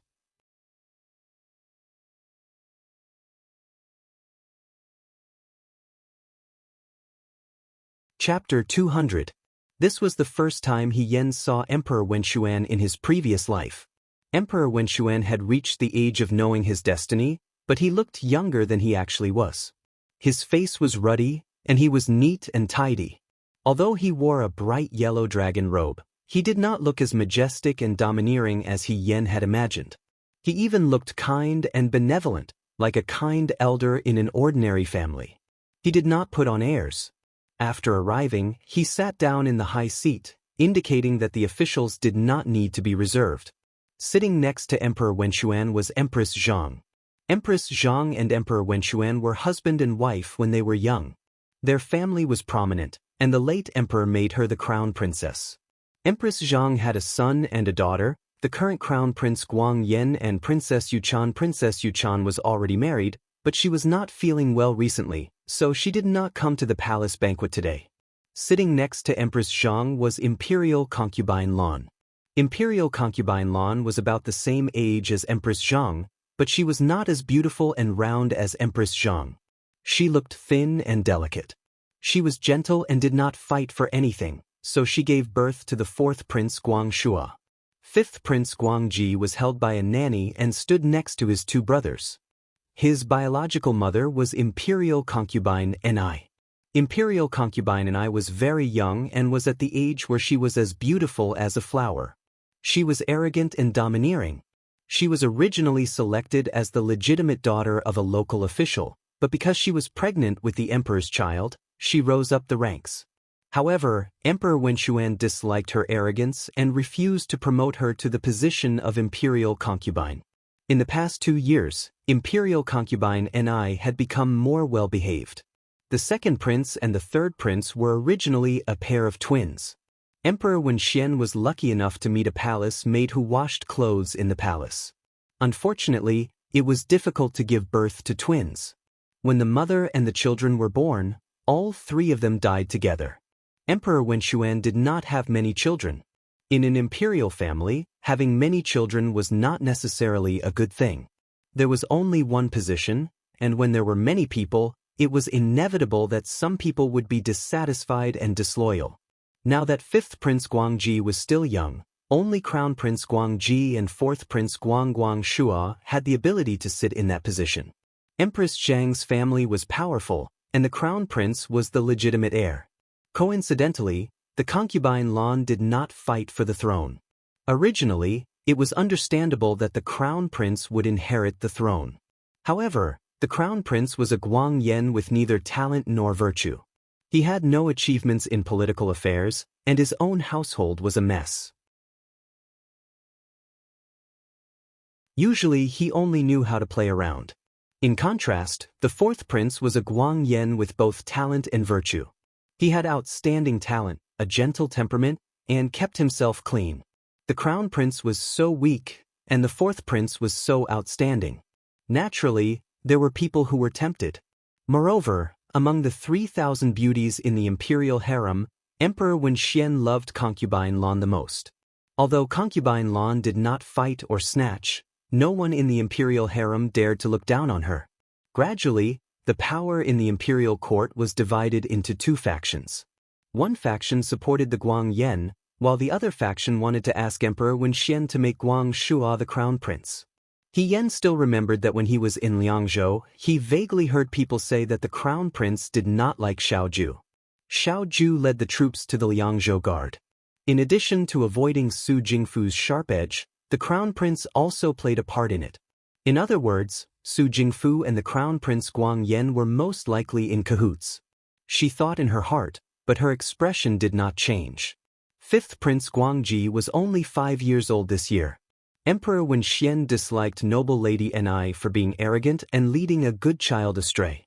Thus, he gave him to concubine Lan and let concubine Lan raise him together. Noble Lady Ni was flustered and exasperated, but there was nothing she could do. Guangji had been raised by noble Lady Lan for a long time, so he was very close to Guangshua.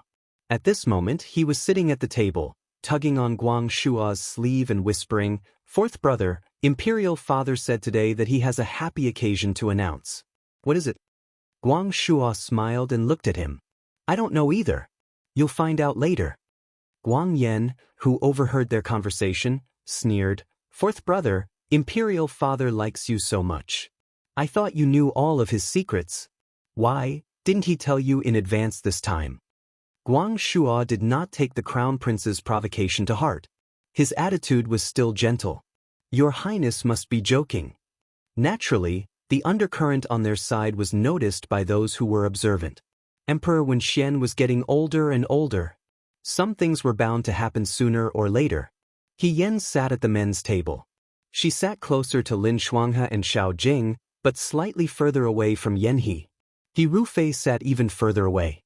She could even feel Su Zhiheng secretly sizing her up. He Yen also saw Chu Zhao. Chu Zhao did not greet her today. He still spoke gently to others, but he treated He Yen like a stranger. He Yen did not care about this, but Chu Zhao seemed a little strange today. Not long after the banquet started, Empress Zhang spoke. She smiled and said, "Today is a good day. It's almost mid-autumn. I want to take advantage of today to do something good." Everyone looked at each other. They thought about the battle between the Rundu and Jiang. De Wei defeated Yudo. Today was supposed to be a celebratory banquet, but the main character, Xiao Huaijin, was not present. If they were to reward He Rufei, then He Rufei's contribution in the Battle of Huayuan was not outstanding.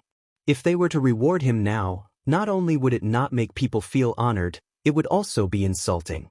"Sure, Jinbo," Empress Zhang smiled and said, "It's time for the fourth young master of your residence to get married." Chu Linfeng was stunned. He stood up and quickly said, "Yes." Chu Zhao also stood up. "Chu Xilan, I know that you and Lord Su's daughter, Pingting, have been Qing Mei's childhood sweetheart. I watched Pingting grow up. I also like you very much. The two of you are a match made in heaven. Today, I will do this good deed and betroth Pingting to you. What do you think? Su Pingting was not at the banquet today. Only Chu Zhao heard this and knelt down. Thank you for your favor, Your Majesty. I am very grateful. Su Jingfu also smiled and accepted the decree. He bowed and expressed his thanks. The banquet instantly became lively. The surrounding people also took the opportunity to express their thanks to Chu Linfeng and Su Jingfu. Chu Linfeng was very proud. He had 4 sons. The other 3 were average in appearance and talent. There was nothing special about them. Only this son, whose birth mother came from a small city, was stunning and outstanding. He was even able to become in-laws with the prime minister. If this news were to spread, he would be very proud. Chu Zhao also smiled and expressed his thanks. However, Hien saw the smile on his face. He was not happy. Although she had not spent much time with Chu Zhao, this person often had a smile on his face. But now, even the fake smile was not as real as before. Pitiful, Lin Shuanghe murmured in a low voice. At this time, one sentence is determined for life. He is no different from a puppet. Hien turned to look at him. Lin Shuanghe knew that he had misspoken and hurriedly said with a smile, "Ku, brother He, the Empress has said that the two of them are Qing Mei's childhood sweethearts. Naturally, they should be together." Hien did not say anything.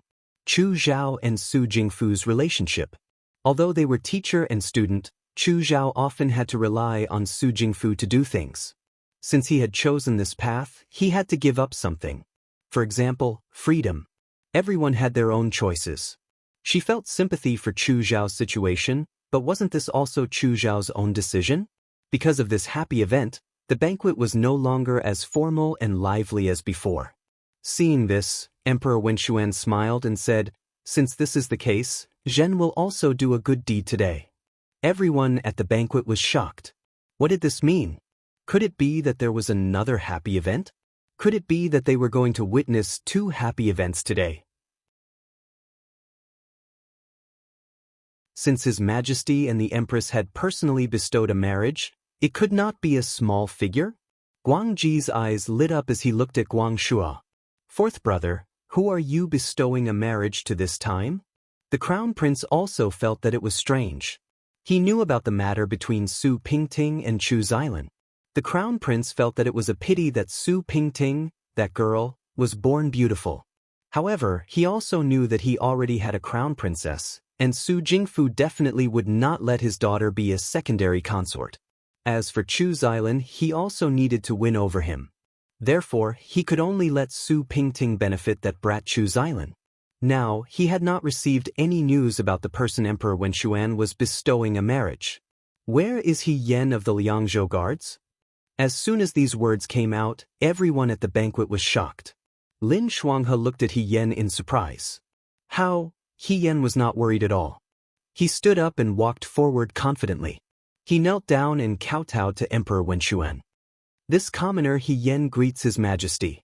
Emperor Wenxuan smiled and said, "You are Mu and Lang that Zhen has personally bestowed upon you. How can you call yourself a commoner?" He Yen said, "This humble subject knows his mistake." Su Zhiheng and He Rufei, who were at the banquet, heard this name and looked at the youth in the hall at the same time. Yen He frowned and muttered to himself, "What is going on now?" Chu Zhao secretly clenched the teacup in his hand. On the other side, Shenmu Xue, who was at the female side of the banquet, lowered her head. Her expression was dark and gloomy. Guangji asked, "Who is this older brother?" Guang Shui shook his head. The name He Yen was too unfamiliar. They had never seen this youth before. Only Mu and Lang had some impression. He seemed to be Xiao Ju's subordinate when they were at the Liangzhou guards.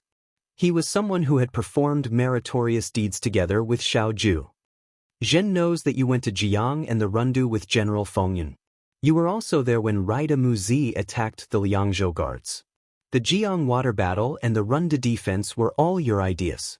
It is not easy for you to be brave and resourceful at such a young age. Zhen thinks that Mu and Lang is not enough for you. Why don't I give you the title of Marquis? In the future, you will be Marquis this. The courtiers looked at each other in dismay. From a nameless kid to a marquis, he did not have any important people behind him to recommend him. What kind of spectacle was this? Even General Fei Hong back then had someone in his family who was an official. What was this kid's background? How could he be so powerful?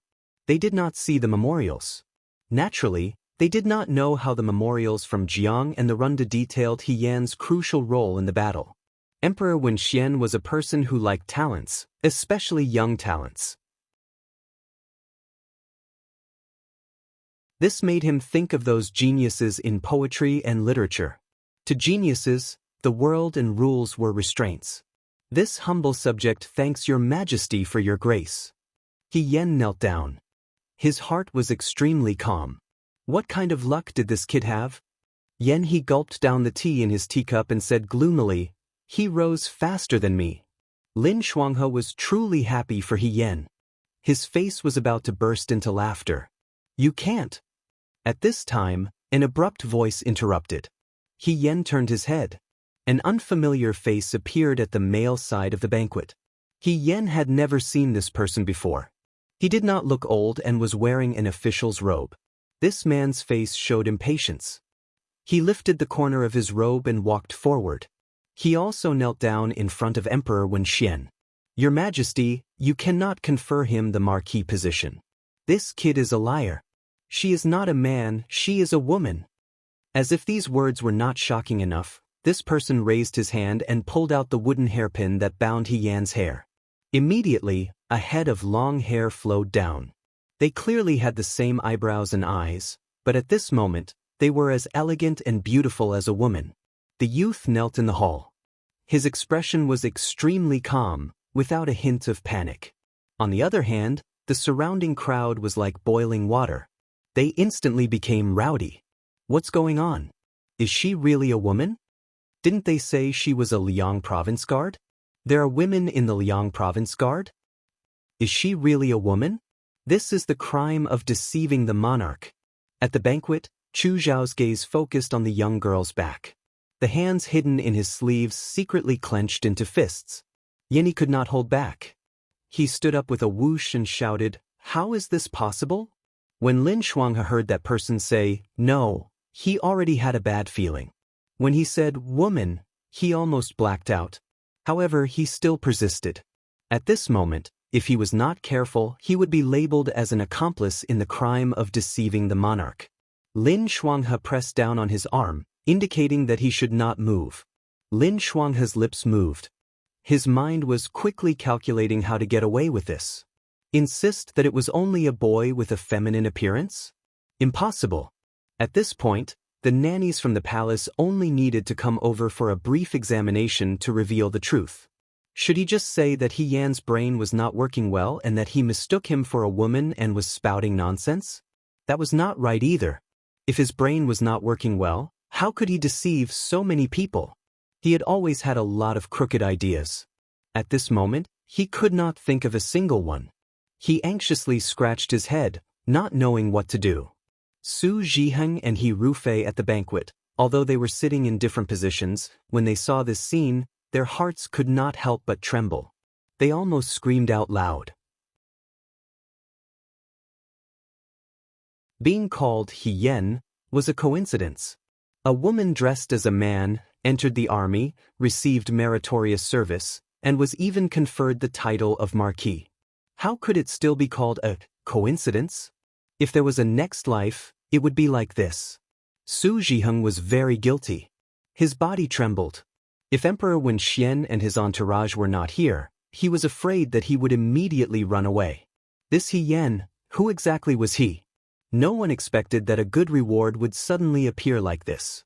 Emperor Wen Xian looked at He Yan. Mu and Lang, what do you say? This humble subject is indeed a woman, He Yan said. Your Majesty is very perceptive. This humble subject does not dare to hide anything. How could he admit it so openly and openly? The courtiers were in an uproar. Shen Muxue sat among the women and stared fixedly at the cup in front of her, as if she did not see this farce. However, if one looked carefully, Her fingertips were slightly trembling. Xia Qingxiu sat next to her. Seeing Shen Muxue like this, he was a bit surprised, but he did not say anything. Empress Zhang also did not expect this to happen. A trace of surprise flashed across her face. However, Emperor Wenxian did not look shocked or angry. He only lowered his head and looked at He Yan. After a while, the emperor's voice sounded in the hall. Actually, I already knew that Mu Wenlang was a woman. Shen Muxue suddenly raised her head.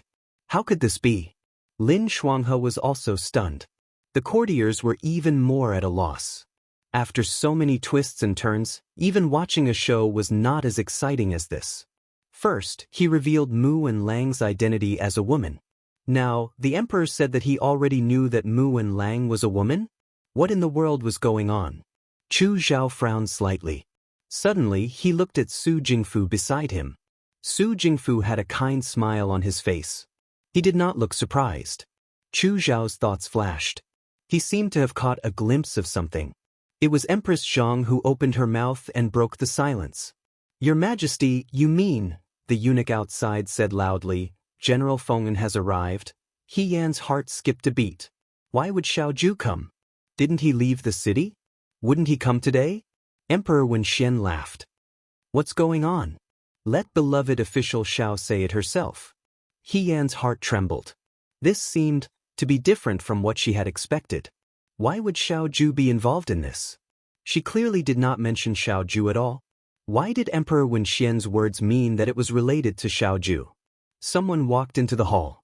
The young governor had changed into a black court robe embroidered with gold. He was beautiful and elegant, like a new willow in spring. He was clearly a martial artist who had fought on the battlefield, but he did not look vulgar at all. He looked like a noble young master from the Shu'a capital. The officials here paled in comparison. Shen Muxue stared at Xiao Ju. Xiao Ju walked to He Yan's side and knelt down. From the official's point of view, she and He Yan looked like a young couple who were kneeling down to greet their new wedding. Beloved official, you may rise. Emperor Wenxian glanced at He Yan. Mu Wenlang, you may rise too. He Yan and Xiao Ju stood up. Lin Shuanghe gripped the fan in his hand so tightly that it almost broke. He knew that since Xiao Ju had appeared, she would definitely protect him. However, how could he let He Yan escape unscathed? Miss He is this official's fiancée, he said. I was afraid that war would be unpredictable in Liangzhou. I could not bear to part with her, so I brought her with me.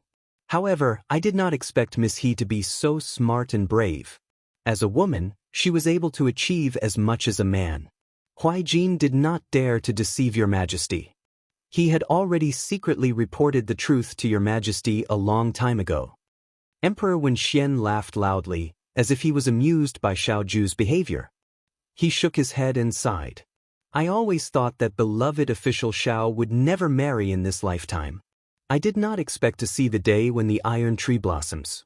In my opinion, there are not many men in this world who are as deeply in love as beloved official Xiao. He had already secretly reported to Emperor Wenxian. He Yan was stunned. When did this happen? How could she not know? Even though she was in the palace, she could not help but look at Xiao Ju. However, the latter's expression was calm and did not reveal any clues. At this moment, a woman's sharp voice cut in. Liar! Shen Muxue sat on the female side of the banquet. She looked at He Yan with a gaze that was like a thorn, almost piercing through He Yan's entire body. Her voice was not as gentle and sweet as before. It was like a pot of boiling water, sharp and hoarse. When did military governor Xiao have such a fiancée? Why did we not know? Everyone in the Shu'a capital knew about Shen Muxue. However, when they thought about it, it made sense. When did Xiao Ju have such a fiancé? Why was there no news at all? Xiao Ju coldly stared at her. Shen Muxue could not help but shiver. She is indeed not my fiancé. He Yan was stunned. In the next moment, the young man's cold and slightly deep voice sounded. It carried an unquestionable certainty. She is the scene in my eyes, the things in my heart, and the person in my heart. You're tuning in to the Passion Pages YouTube channel. We're so grateful for your support, and don't forget to subscribe to join us on this incredible journey through captivating stories. Your generosity through donations truly makes a world of difference, as it's the primary source of revenue that allows me to expand and enhance this channel for you. Thank you from the bottom of my heart for being a part of this adventure.